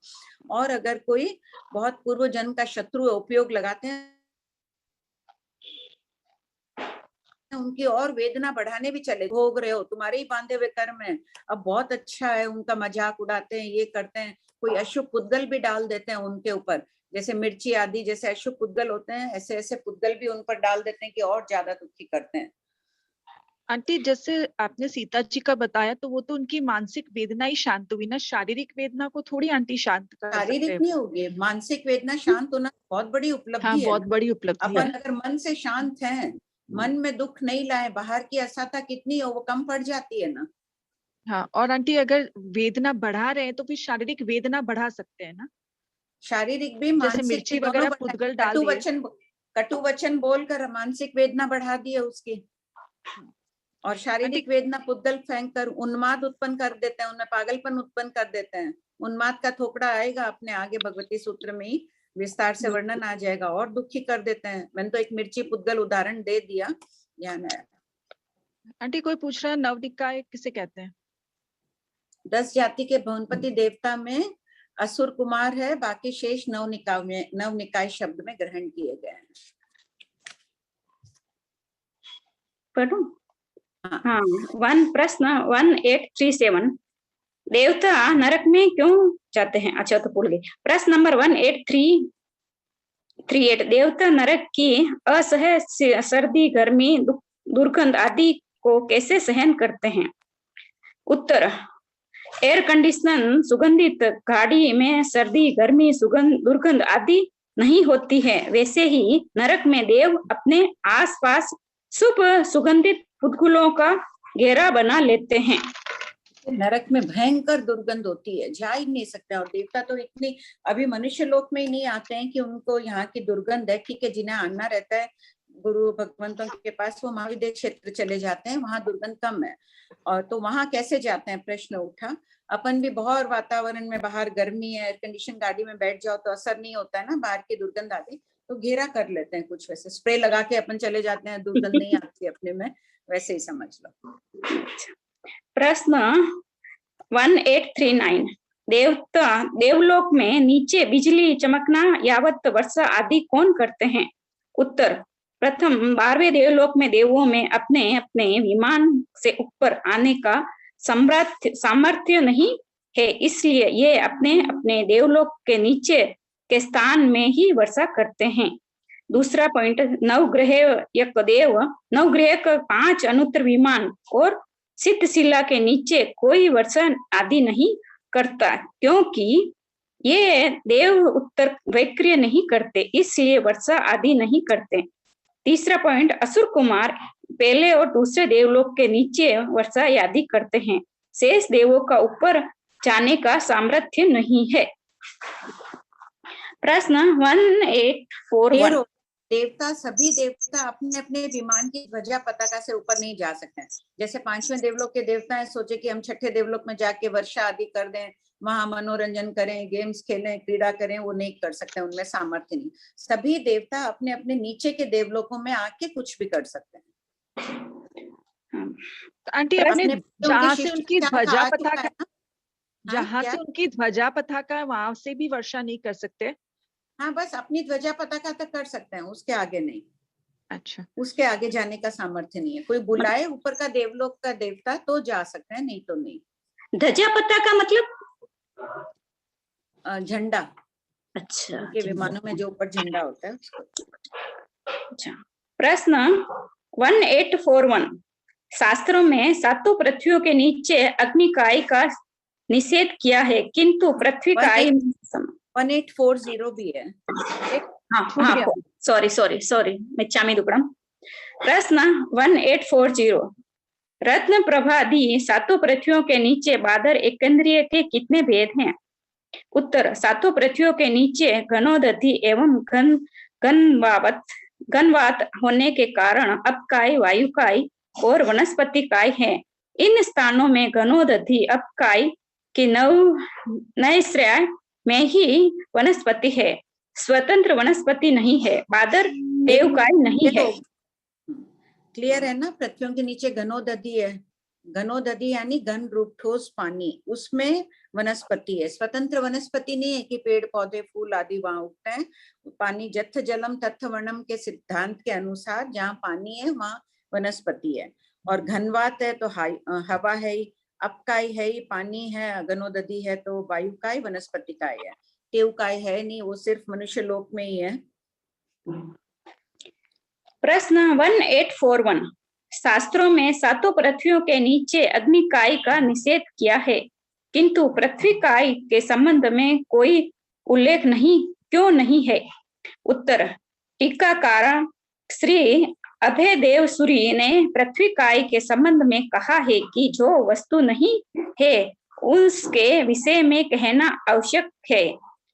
अतः 7 पृथ्वियों के नीचे बादर एकेंद्रिय से 3 भेद ही हैं, पृथ्वीकाय और देवकाय नहीं है, किंतु विग्रह गति वाले जीव पाए जाते हैं। देवलोक। प्रश्न नंबर 8। देखो, प्रश्न यही चल रहा है कि 7 पृथ्वियों के नीचे, गौतम स्वामी पूछ ही रहे हैं कि पृथ्वी के नीचे क्या है। अब अभयदेव टीकाकार सूर्य जी कह रहे हैं कि पृथ्वी काय के संबंध में जो वस्तु है ही नहीं उसके नीचे की बात कर रहे हैं, तो उसका क्यों जवाब देंगे भगवान? भगवान दूसरी चीजों का जवाब दे दिए हैं कि इन पृथ्वियों के नीचे अप काय है, वायु काय है, वनस्पति काय है और देव काय नहीं है। और विग्रह गति वाले जीव तो लोग ठसाठस भरा हुआ है, बाटे बैठे में सभी जीव हमेशा रहते हैं। विरह पड़ जाए तो मनुष्य तिरियन शादी न हो वो अलग बात है, बाकी रहते हैं हमेशा। पढ़िए प्रश्न 1842। 12वें देवलोक यावत शिला के नीचे बादर एकेंद्रिय के कितने भेद हैं? Point number 1 plus 1 minus. एक मिनट, सब कोई घर में बाद में रफ कॉपी लेके अच्छी तरह से चिंतन करके लिखिएगा। पहला दूसरा देवलोक है, इसके नीचे घनोदधी है, इसके नीचे क्या है, कौन से जीव हैं, केंद्र के भेद हैं। गौतम स्वामी ने जब इतना विस्तार से पूछा और शास्त्र बन गए उनके, उनको अपने को बहुत उपयोग पूर्वक सब रफ कॉपी में 1-2 बार लिखकर प्रैक्टिस कर लीजिएगा। हाँ पढ़िए। पॉइंट 1 माइनस 2 देवलोक के नीचे घनोदधी होने के कारण अपकाय, वायुकाय और वनस्पति काय हैं। बादर पृथ्वी काय और बादर देव काय नहीं है। पॉइंट नंबर 2 3 माइनस 4 5 देवलोक घनवात के आधार है, किंतु तमस्काय के कारण अपकाय, वायुकाय और वनस्पति काय हैं। बादर पृथ्वी काय और तमस्काय कैसे हुई? यहाँ पे जैसे पहला दूसरा देवलोक, आप तमस्काय का शब्द चित्र सबके पास में उल्लंघन करके जा रही है तीसरे देवलोक तक। तीसरा चौथा देवलोक है, इसके भी पृथ्वी, ये पहला दूसरा देवलोक है। मेरे हाथ में जो फोन है वो, इससे तीसरा चौथा देवलोक और बड़ा है, व्यास में बड़ा आ गया, ये पेपर बड़ा है ना, ये बड़ा आ गया। तो ये यहाँ से जा रही है तो ये नीचे तमस्काय आ गई, हवा आ गई, अपने आप ही आ गई तमस्काय, ये तो पानी का भेद आ गया। और 5वें देवलोक की तीसरी पृष्ठ तक जा रही है, ये और बड़ी आ गई, इतना बड़ा हो गया 5वां देवलोक। तो इसके नीचे से जा ही रही है, इसको पर यहाँ से निकला, ये मेरा हाथ तीसरा और चौथा देवलोक है, तो इसके बगल से जाती जाती इसके नीचे आके 5वीं प्रतर आ जाती है यहाँ। पढ़िए। हाँ, वनस्पति काय, बादर देव काय नहीं होते हैं। पॉइंट नंबर 2 3 4 5 देवलोक घनवात के आधार है, किंतु तमस्काय के कारण अपकाय, वायुकाय और वनस्पति काय है। बादर पृथ्वी काय और बादर देव काय नहीं है। पॉइंट नंबर 3 अपने ना ध्यान में एकदम करके रफ कॉपी में नक्शा बनाना, फिर इस बुक में भी छोटे छोटे से पेंसिल से नक्शा बना लेना कि तीसरा चौथा 5वां देवलोक है, पेंसिल से ड्राइंग करके कि तमस्काय ऐसे जा रही है, तमस्काय के कारण ये है। तो जब भी कभी पढ़ेंगे रहेगा। हाँ, आंटी पॉइंट 2 में तो वैसे भी घनवात के आधार पे, फिर तमस्काय के कारण वायुकाय है, ऐसा क्यों लिखेंगे आंटी? वो तो इटसेल्फ है ना। वो भी अपकाय कहाँ से आएगी? अगर घनवात के आधार है तो अपकाय माना है ना। नहीं वो ठीक है, तमस्काय के कारण अपकाय, वनस्पति काय वो ठीक है, लेकिन वायुकाय तो घनवात के कारण तो है ही, ना। वायु तो स्वयं हो ही गई, वायु स्वयं हो गई, लेकिन तमस्काय में भी अपकाय। घनवात का मतलब आंटी है? घनवात यानी ठोस वायु। घनवात का मतलब ठोस वायु। अच्छा, पॉइंट नंबर 3 यद्यपि 6 7 8 देवलोक। प्रश्न क्या था आंटी? तुम क्या बोल रही थी? किसमें आंटी? नहीं अभी कुछ बोली ना कि तमस्काय के नीचे। हाँ आपने यहाँ मतलब तमस्काय के कारण अपकाय, वायुकाय और वनस्पति काय है, तो तमस्काय के कारण तो तीनों है वो ठीक है, लेकिन वायुकाय तो इटसेल्फ घनवात के कारण हो ही गई ना। ये तमस्काय की बात बतानी थी। ठीक है, देखिए घनवात है तो वायु तो है ही, और अलग भी वायु आ गई, तमस्काय के कारण अपकाय हो गई, उसमें वायुकाय भी है, उसमें वनस्पति काय भी है, ये और एक कारण बढ़ गया। हाँ पढ़िए। पॉइंट 3 यद्यपि 6 7 8 देवलोक तदुभय प्रतिष्ठित है, यानी देवलोक के नीचे घनवात है, फिर उसके नीचे घनोदधी है, किंतु घनोदधी और देवलोक के मध्य में घनवात होने के कारण इन तीनों देवलोकों के नीचे बादर अपकाय और बादर वनस्पति का निषेध किया है, इसलिए सिर्फ वायुकाय है। इसमें है कि ये छठा, सातवां, आठवां देवलोक तदुभय प्रतिष्ठित है। ये देवलोक है छठा देवलोक। इसके नीचे ये व्हाइट पेपर है, ये है घनवात, हवा है खाली, और इसके नीचे फिर घनोदधि आ गई है। ये पेन है, ये घनोदधि हो गई, इस प्रकार है। तो तदुभय प्रतिष्ठित यानी दोनों है। तो देवलोक के नीचे डायरेक्ट क्या है? घनवात है, ठोस हवाई है, और देवलोक के मध्य होने के इन देवलोकों के नीचे फिर बादर अपकाय वनस्पतिकाय का निषेध किया है। पॉइंट 4, 9वें देवलोक से सर्व सिद्धि विमान और सर्व सिद्धशील आकाश के आधार पर है, इसलिए इनके नीचे सिर्फ वायुकाय है, किंतु सभी के नीचे विग्रह गति वाले जीव पाए जाते हैं। श्रीमद जीवाभिघम वैमानिक इतने बड़े बड़े विमान है, असंख्यात योजन के विमान भी है, संख्यात योजन के विमान भी है। कितने बड़े होंगे, कल्पना करो। असंख्यात योजन के 4 अनुत्तर विमान भी असंख्यात योजन के हैं। असंख्यात जीव है अनुत्तर विमान में। ये भी आकाश के आधार पर है। अपने में सामर्थ्य नहीं है आकाश के आधार पर ये एक पेपर भी रखने का, अभी नीचे गिर जाएगा पृथ्वी के आकर्षण से। और वे सब कथाविद जगत स्वभाव से ऐसे ही खड़े हैं। आयुष बंद का थोकड़ा किसी का प्रश्न हैंड रेज है, वो प्रश्न कर ले, फिर ये अगला थोकड़ा। हाँ आंटी, करेक्शन करवा दीजिए ना। प्रश्न संख्या 1716 और 1718। हाँ हैंड रेज भी कर दीजिए। 1716 1718। 1716 खोलिए, उसमें करेक्शन कर लीजिए।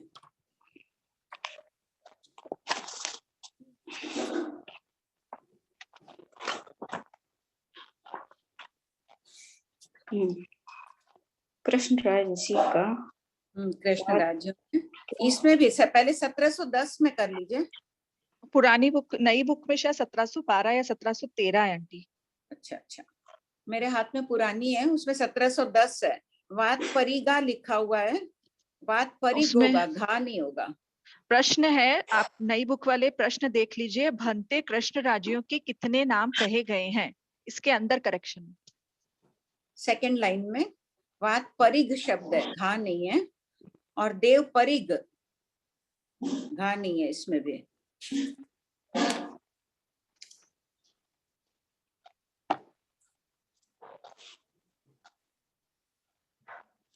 और 1716 में पुरानी किताब में कृष्ण राज्य को वात परिघा, परिग होगा यहाँ भी, प्रश्न में और उत्तर में दोनों जगह वात परिग होगा। हाँ, 1718 में भी प्रश्न में और उत्तर में देव परिग होगा।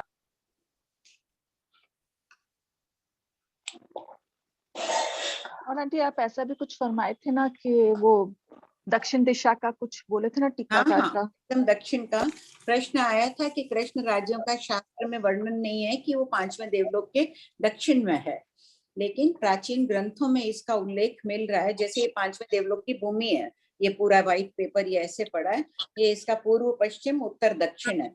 तो जो कृष्ण राज्य समचौरस अखाड़े की है वो इधर दक्षिण में बनी हुई है। ये नहीं समझना कि चारों दिशाओं में एक कृष्ण राज्य यहाँ, ये जो 5 राज्यों की भूमि एक यहाँ एक यहाँ एक यहाँ, ऐसे नहीं है। ठीक है, दक्षिण दिशा में ये बनी हुई है, ऐसे समझना। प्रमीला जी प्रश्न पूछिए। प्रतिभा जी आप पूछ लीजिए।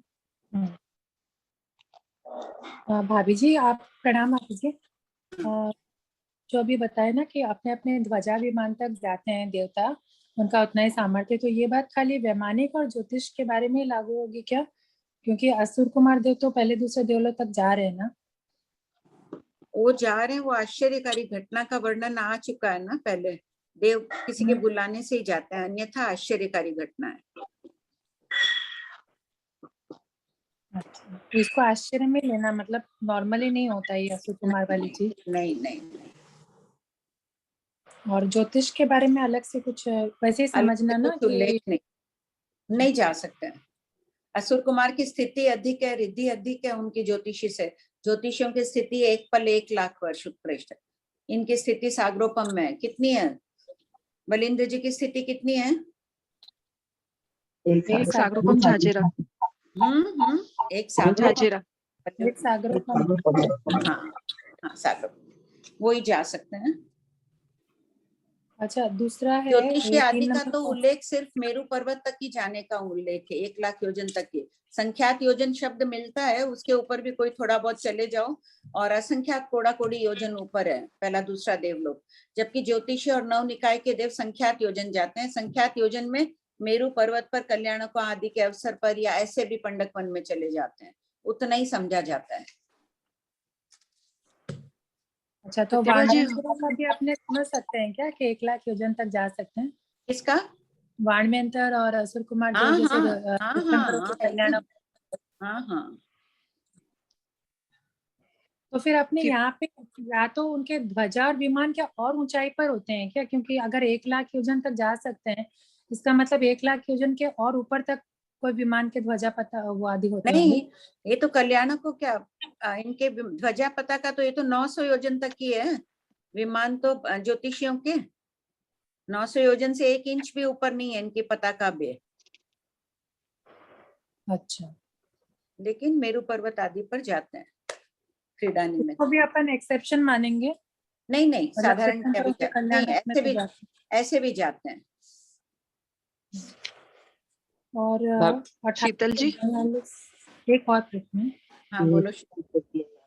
हाँ, ये जो 3 नंबर पॉइंट था ना, नहीं सॉरी 2 नंबर, तीसरा चौथा पांचवा देवलोक घंटे किंतु तमस्काय, तो अपने जब अभी तमस्काय का वर्णन पढ़े तब अपने ऐसे किए थे ना कि देवलोकों को आच्छादित करते हुए चलती है, मतलब पृथ्वी को टच नहीं करती है।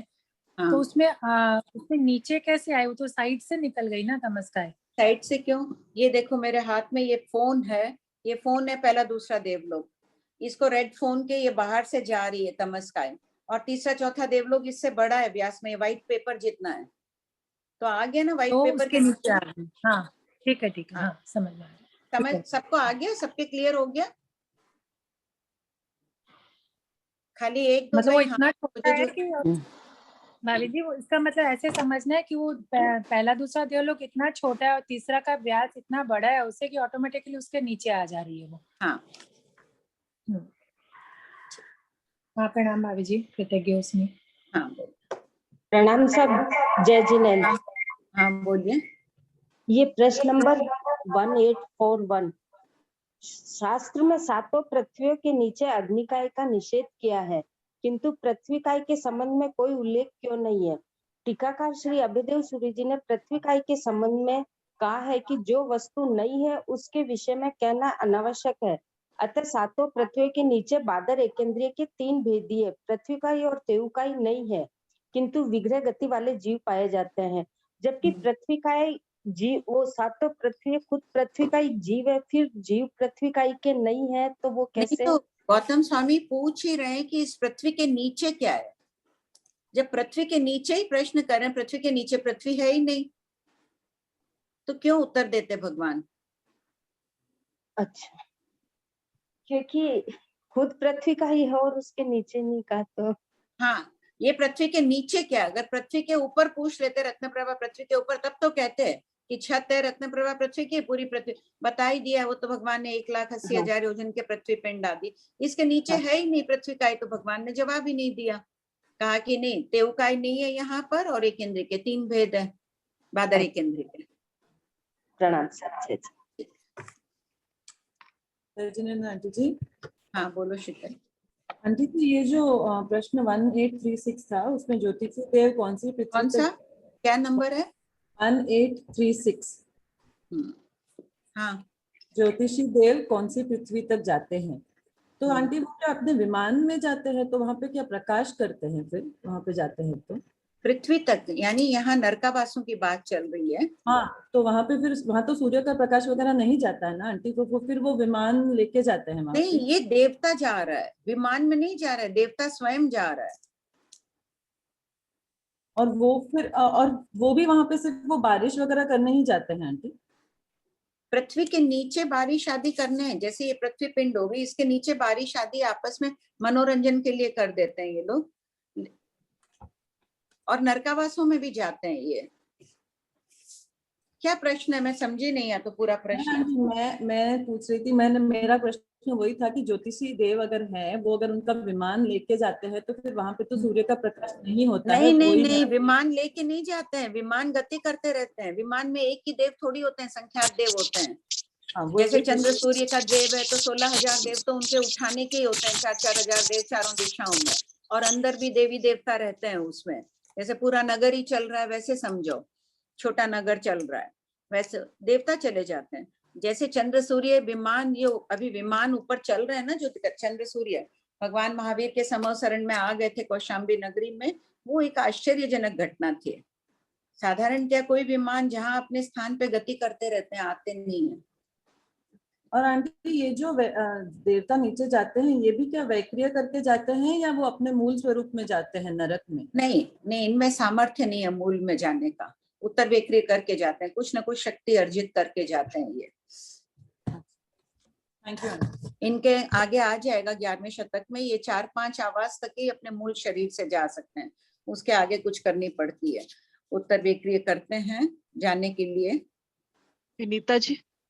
अभी जी, अभी ये श्रेया जी ने भी पूछा, ये एक तो यही क्वेश्चन मेरा था 1841, और दूसरी बात कि इसमें ऐसे कहा है ना कि सातों पृथ्वियों के नीचे अग्निकाय का निषेध किया है, किंतु पृथ्वीकाय के संबंध में कोई उल्लेख क्यों नहीं है? फिर आंसर में ये कह दिया कि जो नहीं है उसके लिए नहीं कहा, तो फिर वो पृथ्वीकाय नहीं है इसलिए नहीं कहा, तो फिर अग्निकाय भी तो नहीं है, तो फिर उसका क्यों कहा? नहीं, अग्निकाय की जानकारी नहीं हो किसी को, सामान्य हो क्या, मध्य लोक में ही अवधि ज्ञान अग्निकाय 2.5 द्वीप में ही होती है, तो भगवान को वो बात तो बतानी ही पड़ेगी कि नहीं है, निषेध नहीं तो अपन ही कह देते। शास्त्र में कहाँ वर्णन आया कि नीचे लोक में तेवकाय नहीं है?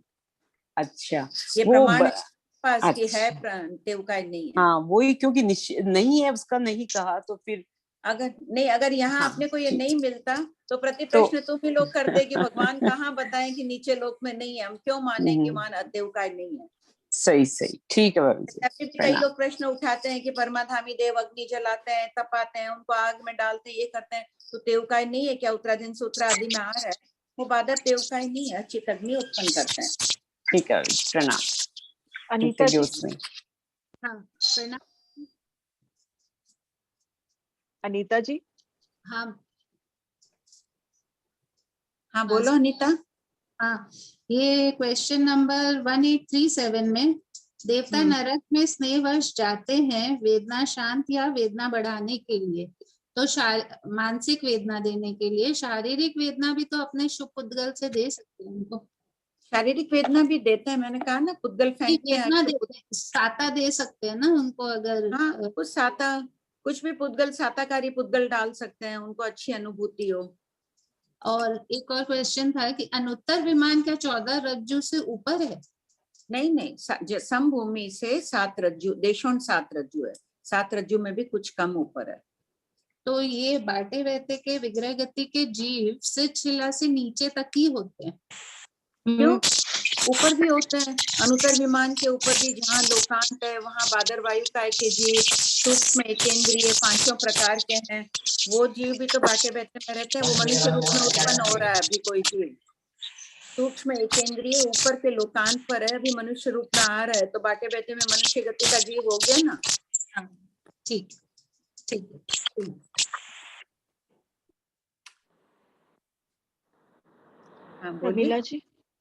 प्रमीला जी।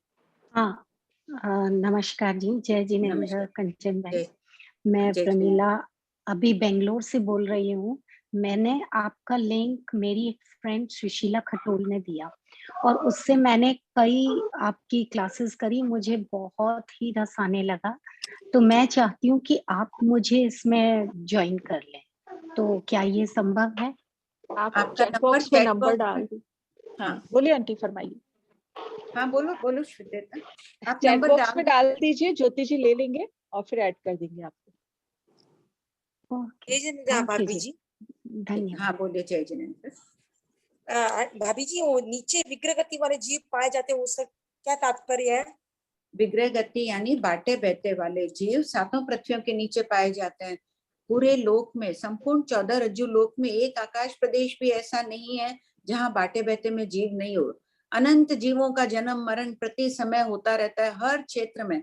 अपने शरीर के अंदर से, अपनी आंख में से, कहीं भी ऐसा स्थान नहीं है जहां पर जीव नहीं हो बाटे बहते वाले। जो मर के परभव में जा रहे हैं वो जीव बाटे बहते वाले कहलाते हैं। तो बाटे बहते वाले सभी जीव पाए जा रहे हैं।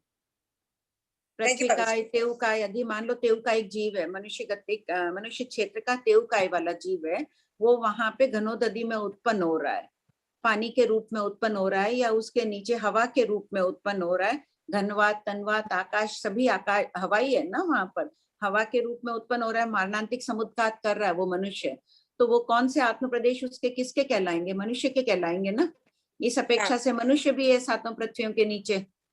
घनोदधि के अंदर मनुष्य उत्पन्न हो रहा है, तो घनोदधि के अंदर अभी मनुष्य के आत्म प्रदेश है। तो सभी मनुष्य के हैं। घनोदधि में मनुष्य उत्पन्न हो सकता है? हाँ, पानी रूप में उत्पन्न हो सकता है ना मनुष्य। Okay okay. देवता का भेद नहीं पाएगा। देवता शुभ पृथ्वी पानी वनस्पति में उत्पन्न होते हैं। घनोदधि को शुभ पानी नहीं माना गया है, तो उनका भेद नहीं मिलेगा। मनुष्य आदि का तो मिल ही जाएगा मारणांतिक समुद्घात के द्वारा।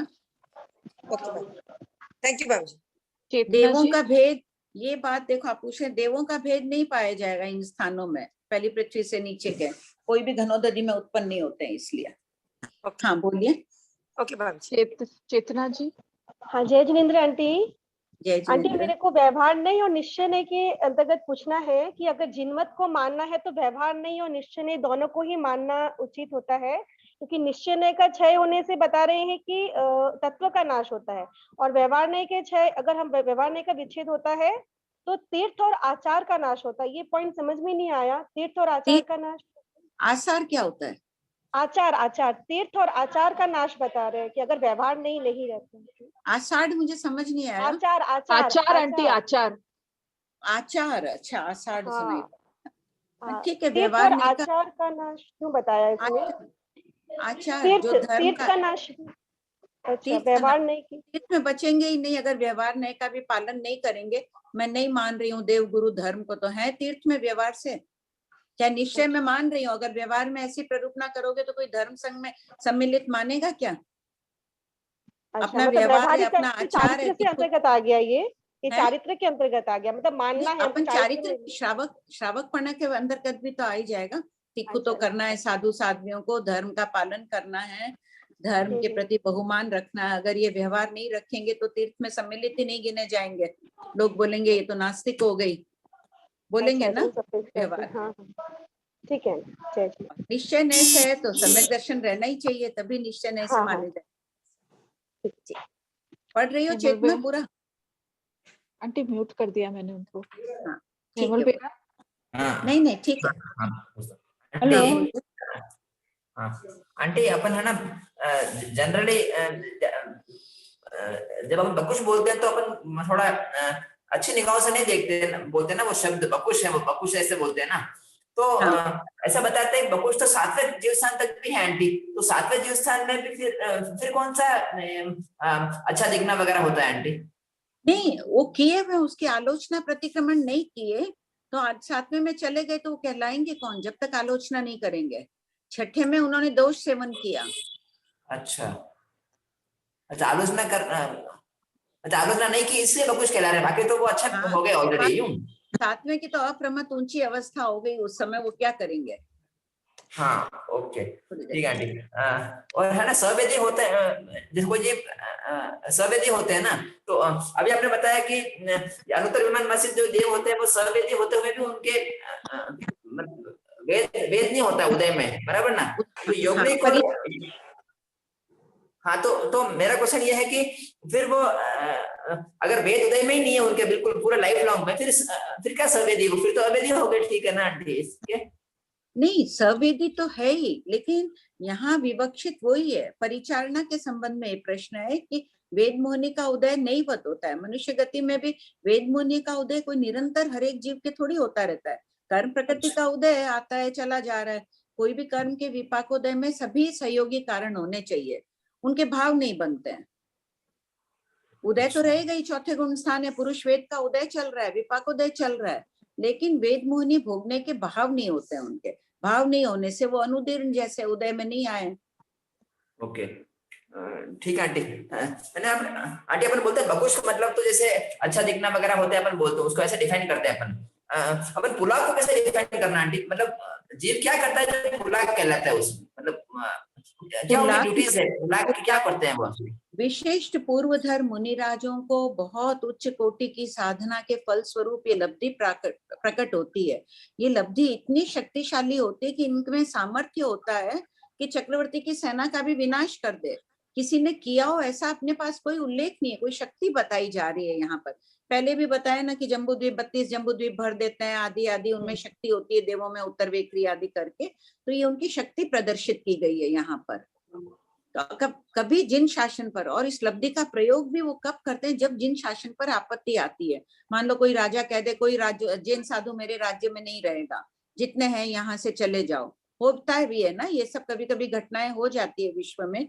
तब अगर क्रोधित हो जाए वो, अगर वो कहते हैं कुछ का मतिपय ऐसा है कि वो अगर देख भी ले राजा को कुपित दृष्टि से, चक्रवर्ती हो और उसने ऐसे आदेश दे दिया कि कोई जैन धर्मावलंबी नहीं रहेगा आदि, तो 6 खंड के बाहर जाएंगे कैसे? अगर तिरछी नजर से देख ले तो चक्रवर्ती कांपने लग जाए।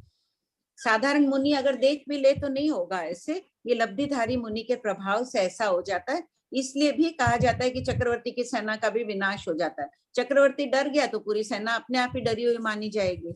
लेकिन ये प्रयोग सिर्फ जिन शासन के हित के लिए करते हैं। तब भी भगवान ने लब्धि प्रयोग का निषेध किया है। जिन शासन पर आपत्ति आ रही है आप बोध दे दो, उनको उपदेश दे दो, लेकिन किसी भी प्रकार की लब्धि का प्रयोग मत करो। इससे आपका ही चारित्र दूषित हो रहा है।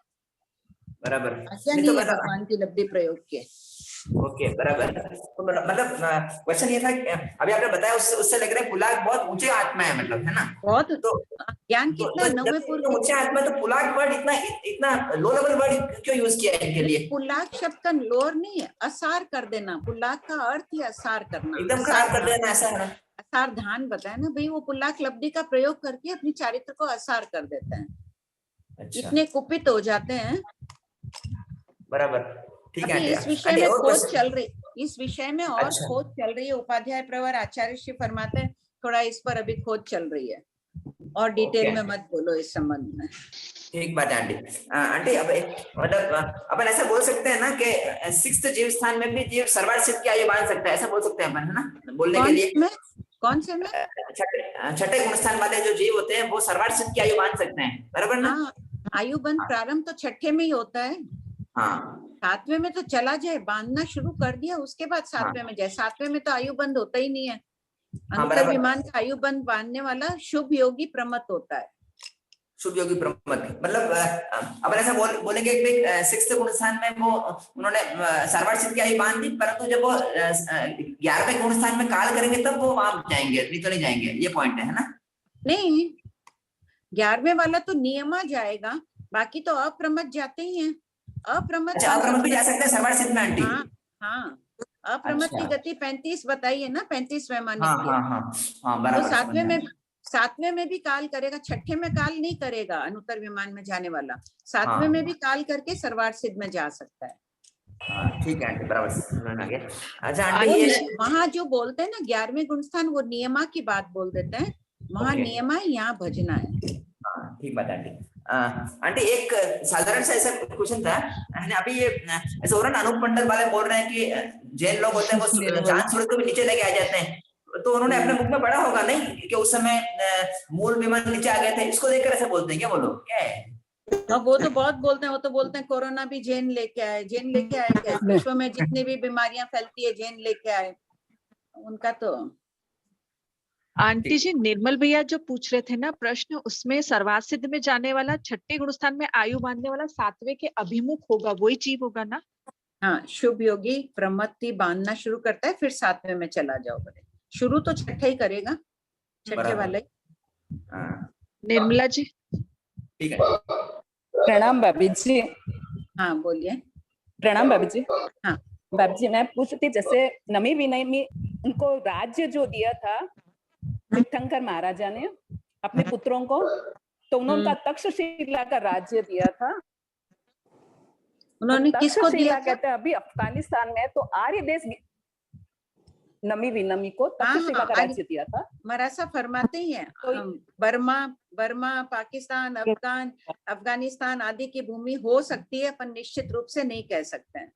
कुछ भूमि आर्य देश हो सकती है। वही पूछना था, वही कंफ्यूजन था वापस। हाँ निर्मला जी चोरडिया, आर्य देश में गिने जाएगी, अनार्य देश वो भूमि अभी भाभी जी आर्य देश गिनी जाएगी कि अनार्य देश गिनी जाएगी? अभी अपने पास निश्चित रूप से पता ही नहीं है कौन सी आर्य देश है, अनार्य देश है। 25.5 जो आर्य देश कहे गए ना, मरासा ने यही फरमाया था कि संभावना है अफगानिस्तान, पाकिस्तान, नेपाल, बर्मा, कुछ भूमि का हिस्सा आर्य देश में हो सकता है।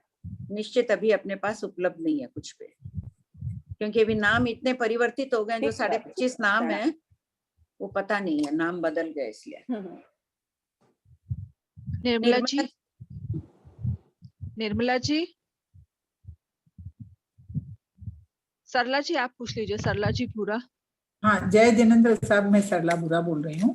आपने जो स्टार्टिंग में क्वेश्चन बताया था कि पारसनाथ भगवान के धर्मेंद्र पद्मावती थे, और भी आपने बताया था कि वो सेवा कर रहे थे और धर्मेंद्र पद्मावती ने उनको हेल्प किया था, तो वो चीज मैं समझ नहीं पाई। क्या मतलब कोई दूसरे थे उनको हेल्प कर रहे थे क्या? नहीं, नमी विनमी तो बैठे थे कि हमको कुछ नहीं मिला, जानते नहीं थे, धर्म तो था नहीं ना उस वक्त। ऋषभदेव भगवान दीक्षा लिए साधना काल में थे तब। तो वो धर्मेंद्र पद्मावती देवता समय समय पर आते रहते हैं तीर्थंकरों के दर्शन आदि करने, चाहे छद्मस्त भी हो, मुनिराजों के साधुओं के भी दर्शन करने देवी देवता आते रहते हैं। तब वो आए और वो इतने प्रसन्न हुए कि नमी विनमी इतनी सेवा कर रहे हैं ऋषभदेव भगवान की, उपयोग लगाकर देखा कि भगवान ने इनको कुछ नहीं दिया, इसलिए तो उन्होंने विद्याधर क्षेत्र इनको दे दिए थे और विद्याएं दे दी थे। विद्याएं दे दी तो उन्होंने नगर बना लिए वहां विद्याधर श्रेणियों पर, दोनों तरफ 110 नगर का निर्माण कर लिया, पूरी राजधानियां आदि सब कुछ बना ली। एक और जनरल क्वेश्चन था मेरा कि जो अपने जो भूमि है, जो अपने ये अपना क्या बोलते हैं, ये जो अपना अर्थ है, इसके नीचे जैसे आपने बताया कि अंधकार है नारकी में, तो बाकी जगह में कैसे, वहां पे सूर्य अगर कुछ होते हैं कि नहीं होते? नहीं, वहां सूर्य नहीं होते हैं। जहाँ देवों की भूमि है वहां उनके रत्न जड़ित महल होते हैं, उन्हीं का प्रकाश छाया रहता है। चंद्र सूर्य के स्थानों से भी अधिक प्रकाशित रहते हैं वो स्थान। विशाल मणियां, रत्न आदि होती है, मशाले रहती है बड़ी बड़ी रत्नों की, उन्हीं से पूरा उजाला फैला हुआ रहता है। तो एयर, हवा तो रहती है वहां पे? हवा मतलब है? हाँ, हवा और बहुत रहती है, बहुत अनुकूल वातावरण रहता है। देव प्रायोग्य भूमियां जहाँ भी है, न एसी की जरूरत रहती है और न कूलर हीटर की जरूरत रहती है। प्रणाम। हेमंत भैया। आंटी पूछ रहा था 1841 क्वेश्चन में जैसे लिखा है कि 7 पृथ्वियों के नीचे अग्निकाय का निषेध बताया है, और लेकिन फिर 1832 में लिखा है कि कौतूहलवश जो देव जाते हैं वहां पे बिजली गर्जना करते हैं, तो बिजली चमकने में तो अग्निकाय का तो जीव आते ही ना आंटी? वहाँ नहीं, वो अचित बिजली है। ये जो स्वाभाविक चमकती है ये रहती है सचित। अच्छा, हर्षा जी बाठिया। हेमंत भैया हो गया? हाँ जी, हाँ जी। प्रणाम भाभी जी। हाँ, जैसे वाणव्यंतर और ज्योतिष देव वो नीचे पृथ्वियों में क्यों जाते हैं? ये दिया है ना, पूर्व जन्म के नरकावासों में जाते हैं। जैसे अभी बताया था कि सीता का जीव गया लक्ष्मण को बोध देने के लिए। अच्छा, उसी हिसाब से। अच्छा, और बाणव्यंतर और वाणव्यंतर एक ही हुआ क्या? बाण है, वाणव्यंतर है, बा नहीं है, वाह है। अच्छा, वाणव्यंतर बोलो चाहे व्यंतर बोलो, एक ही बात है। अच्छा, और जो देवलोक में ऊपर मतलब जो बारिश होती है वो क्या यहाँ पर जो जैसे बारिश होती है क्या वहीं वैसी बारिश वहां होती है क्या? जो वैसी, लेकिन अचित वर्षा करते हैं, सचित पानी नहीं रहता है। यहाँ सचित पानी की वर्षा होती है। कोई देवता अचित की कर दे कभी बारिश, अलग बात है। बाकी यहाँ सचित पानी है, वहां वैसे ही पानी वैसे ही दिखेगा, लेकिन वो अचित रहेगा। वैसे पुद्गलों का निर्माण कर देते हैं। कृतज्ञ। मधु जी। प्रणाम आंटी। आंटी, व्युत्पत्ति निमित्तक और प्रवृत्ति निमित्तक का अर्थ क्या है? व्युत्पत्ति निमित्त मतलब शब्द कैसे बना, कहाँ है, कौन सा प्रश्न नंबर है? नहीं, ये पुद्गल परावर्तन में एक्चुअल में मैं जो पढ़ रही थी उद्गल परावर्तन कर्म तो ग्रंथ। प्रश्न नंबर बोलो। इसमें आंटी नहीं ये आंटी। कर्म ग्रंथ में अच्छा आता अच्छा है, कर्म हाँ, ग्रंथ में आता है। हाँ, व्युत्पत्ति। व्युत्पत्ति निमित्तक और प्रवृत्ति निमित्तक। हाँ, व्युत्पत्ति तो हो गया कि वो शब्द कैसे बना, उसकी उत्पत्ति का बता रहे हैं निमित्त, और प्रवृत्ति के कारण निमित्त बता रहे हैं कि प्रवृत्ति का निमित्त क्या है। ये कारण अद्धा समय मान रहे हैं, अद्धा काल जो नहीं पल्योपम आयुष आदि का बता रहे हैं, वो प्रवृत्ति की जा रही है ना। एक पल्योपम की स्थिति अमुक देवता की, अद्धा इससे बता रहे हैं, अद्धा पल्योपम से प्रवृत्ति में आ रहा है वो। अच्छा अच्छा अच्छा। प्रणाम भाभी जी। हाँ, मुझे पूछना था कि अभी वर्तमान में महाविद्या में खाली सिमंदर भगवान ही तीर्थंकर है, या चारों विद्या में बाहु सुबाहु वो भी अभी तीर्थंकर रूप में है? हाँ, वो 20 तीर्थंकर रूप में जम्बू द्वीप के महाविद्या क्षेत्र में 4 विजयों में है, 8वीं 9वीं 24वीं 25वीं। इसी प्रकार भी है। हाँ, तीर्थंकर रूप में। अच्छा, और बाकी? और उसी प्रकार धातकी खंड में 2 महाविद्या क्षेत्र है, और पुष्कर द्वीप में भी 2 महाविद्या क्षेत्र में, वहां भी 8वीं 9वीं 24वीं 25वीं 5 महाविद्या क्षेत्र की इन 4 विजयों में अभी तीर्थंकर है, तीर्थंकर रूप में है, 13वें गुण स्थान में है वो लोग। जय जिनेंद्र आंटी जी। हाँ, जय जिनेंद्र, बोलिए। आज सूर्य ग्रहण है ना, कैसे होता है ये सूर्य ग्रहण? सूर्य विमान के नीचे राहु विमान के राहु ग्रह है, रिद्धिशाली देव है ये। इनके 5 वर्ण के विमान होते हैं, जैसे किसी के पास सभी गाड़ियां रंग की होती है, काली लाल पीली सफेद आदि, इनके स्फटिक रत्न में विमान होते हैं। काले रंग का विमान है राहु देव का, वो विमान घूमता घूमता सूर्य विमान के नीचे आ जाता है। जितने अंशों में आ जाता है उतने अंशों में ग्रहण हो जाता है। कभी चंद्र के नीचे आ जाता है, कभी सूर्य के नीचे आ जाता है, तब चंद्र ग्रहण सूर्य ग्रहण हो जाता है। ये अपने आने वाला है 12वें शतक में, दूसरी किताब आएगी ना, उसमें ये विषय चलेगा।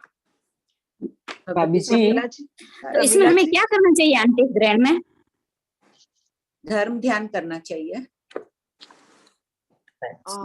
प्रमीला जी, प्रमीला's आईफोन। हाँ भाभी जी, जय जिनेंद्र। हाँ हाँ जी, जय जिनेंद्र। मेरे बहुत ही साधारण क्वेश्चन, अभी अभी जो हम लोग बात कर रहे थे उसमें है कि लब्धियां आपने बताया कि प्रयोग करने के लिए भगवान ने निषेध किया है, तो जब कभी भी किसी को अपनी लब्धि का प्रयोग करने निषेध किया है तो वो लब्धि प्राप्ति क्यों करे? प्राप्ति के उद्देश्य से नहीं करते हैं, अपने आप प्राप्त हो जाती है। ज्ञान ध्यान तप संयम में जीव लीन होता है, तो आत्मा अनंत शक्ति संपन्न है, लब्धियों का भंडार है, प्रत्येक की आत्मा में शक्ति है, वो शक्तियां जागृत हो जाती है। और प्रयोग करने से हिंसा होती है, इसलिए भगवान ने निषेध किया है। निषेध किया। प्रयोग करने अच्छा, से एक क्वेश्चन और था चमत्कार की भावना आ जाएगी कि मैं चमत्कार करूं, मेरा नाम होगा, मेरा यश कीर्ति फैलेगी आदि आदि, जीव की फिर परिणाम। हाँ जी।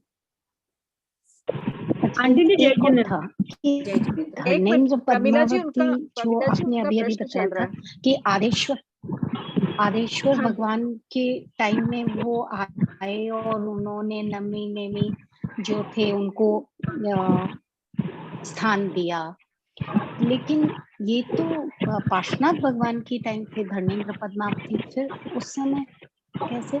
नहीं, ये ना शाश्वत नाम है धर्मेंद्र, नागकुमार जाति के देव के इंद्र है। कोई भी जो मनुष्य या तिर्यन जाके वहां धर्मेंद्र रूप में उत्पन्न होगा, सबका नाम एक ही होता है, देवों का वहां उत्पत्ति शैया में जाके उत्पन्न होगा। अच्छा, तो वो काल कर गए होंगे और दूसरे आ गए धर्मेंद्र।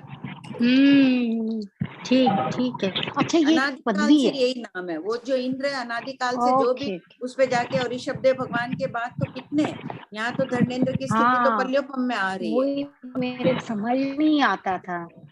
हाँ जी, थैंक यू कि ये एक पदवी है। ओके, ये पदवी है, उस देव का हाँ नाम जी, है। जो भी वहां जाके इंद्र बन रहा है नागकुमार का, उसका नाम धर्मेंद्र होगा। जो ऋषभदेव भगवान के बाद तो असंख्यात इंद्र बदल गए होंगे, क्योंकि इनकी तो स्थिति पल्योपम की, और यहाँ तो देशों जब तक आए। प्रमिला जी म्यूट कर लीजिए ना, मैं म्यूट नहीं कर पा रही हूँ, आपका डिस्टर्बेंस है। विमला जी,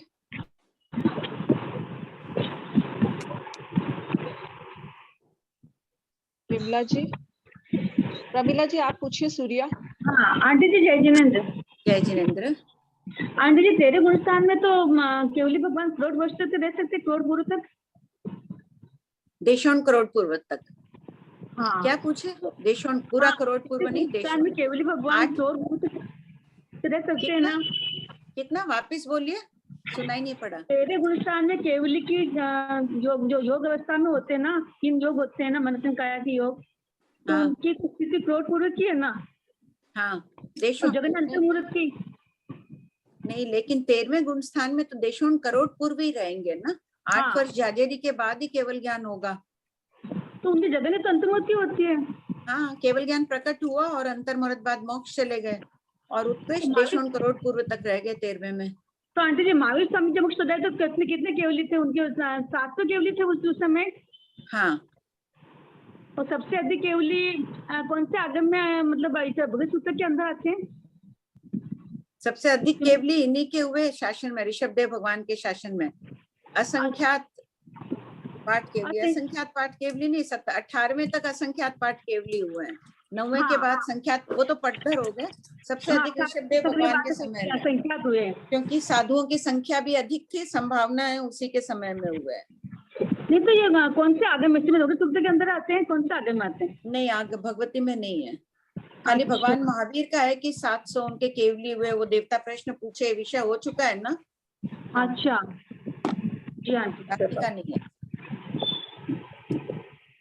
बाकी तीर्थंकर चारित्र में 24 तीर्थंकरों का मिल जाएगा कि उनकी केवली कितने थे। तीर्थंकरों के लेखे में भी मिल जाएगा। नहीं तो जो अंतर्मुख की स्थिति करोड़ पूर्व से बहुत अंतर पड़ जाता है आंटी जी। तो क्या कर, जैसे कोई जीव को मरुदेवी माता कितनी देर रही 13वें गुण स्थान में? अंतर्मुहूर्त में। अंतर्मुहूर्त रही ना। हाँ, तो हो गया। जी आंटी जी, कृपा करिए। संजू जी। हाँ भाभी जी, जय जिनेन्द्र। जय जिनेन्द्र। हाँ, आज मेरी पढ़ाई तो हुई नहीं, असल में लाइट नहीं थी। मैं पूछ रही थी, अपन नवमी पूजा 3:30 के बाद पढ़ सकते हैं क्या? आप प्रहर का हिसाब लगा लीजिए, आप जिस स्थान पर है वहाँ। अच्छा, और पुच्ची सुनम तो ठीक है, सुबह का होता है, शाम को भी होता है, पर नवमी पूजा का मेरे को पूरा पता नहीं है असल में। नहीं, उत्तराधीन सूत्र कालिक सूत्र है, कालो काली पढ़ना है। अच्छा ठीक है, फिर तो अभी 3:30 के लगभग 3:30 के बाद पढ़ना हो जाता है ना। प्रहर का हिसाब अपने क्षेत्र से लगा दो। अच्छा ठीक है भाभी जी, जय जिनेन्द्र। संजू जी हो गया ना। संगीता जी कटारिया।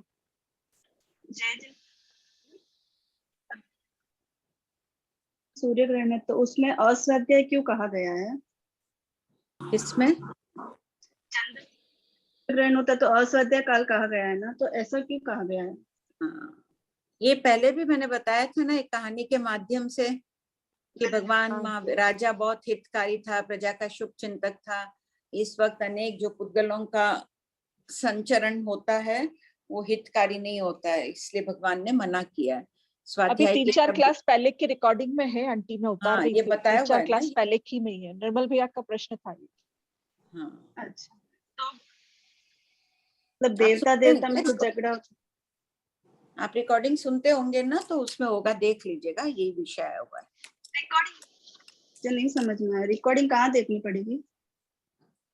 रिकॉर्डिंग आज लिंक डलवा देंगे ज्योति जी से वापस, ठीक है?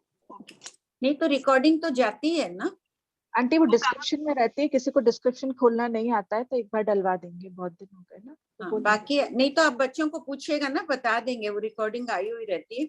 अभी कल किसी का है कि जून की आई हुई नहीं है, रिकॉर्डिंग गई नहीं है क्या? मैं हाँ, जून की नहीं आई भाभी जी, हाँ, मई जून की 31 तक आई है। वो हर वीक के संडे को अपलोड होते हैं वीडियो। होते हैं आंटी, उसके पहले नहीं होती, बहुत क्लासेस है ना। ठीक। विमला जी और निर्मला जी चुरड़िया, आप पूछ लीजिए, बहुत देर से हैंड रेज है आपका। जिनेन्द्र भाभी जी, ये पुरानी पहले से सब है क्या आपकी?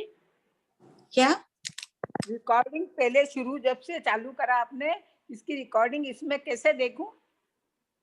उसमें है रिकॉर्डिंग, आप खोलिए, तारीख देखिए, 1 से मिल जाएगी। नहीं, कैसे खोलनी पड़ती है श्वेता? आंटी उस लिंक पे क्लिक करना पड़ता है, फिर उसमें है ना महीना लिखा हुआ आएगा, वो बच्चों से पूछने से पता चलेगा। हाँ, नवंबर महीने की ये, दिसंबर महीने की ये, फिर आपको जो देखनी वो देख सकते हैं, बच्चों से पूछना पड़ेगा आपको। अच्छा ठीक है जिनेंद्र। एक्चुअली मैं आप जो बोलते हैं लिख नहीं पाती हूँ तो मेरा सब रह जाता है, पढ़ती हूँ जो ठीक है। आंटी आप है ना श्रेया जी को फोन करके पूछ लीजिएगा ना, श्रेया जी आपको और अच्छे से समझा देंगे। रिकॉर्डिंग के लिंक तो आज डलवा देंगे। हाँ अभी वो ब्यावर गई हुई है। हाँ हाँ अच्छा आचार्य श्री के अभी? हाँ आचार्य श्री के कोई तो बोल रहा था 9-10 उपवास है।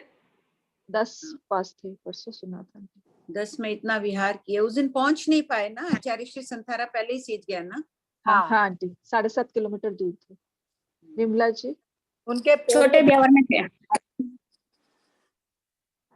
विमला जी हाँ अनम्यूट करिए विमला भाई। ठीक है, नहीं है ना उनका, हो नहीं पा रहे होंगे वो। हाँ आंटी 2-3 बार किया था। ठीक है आंटी, अनंत कृपा कराई। बहुत बहुत जय जिनेंद्र सबको। जय जिनेंद्र सभी को। जय जिनेंद्र। वो बोली उसमें मिच्छामि दुक्कड़म गलती हुई तो मिच्छामि दुक्कड़म बारंबार। जय जिनेंद्र। बोली उसमें गलती हुई हो तो मिच्छामि दुक्कड़म, सभी को सादर जय जिनेंद्र। जय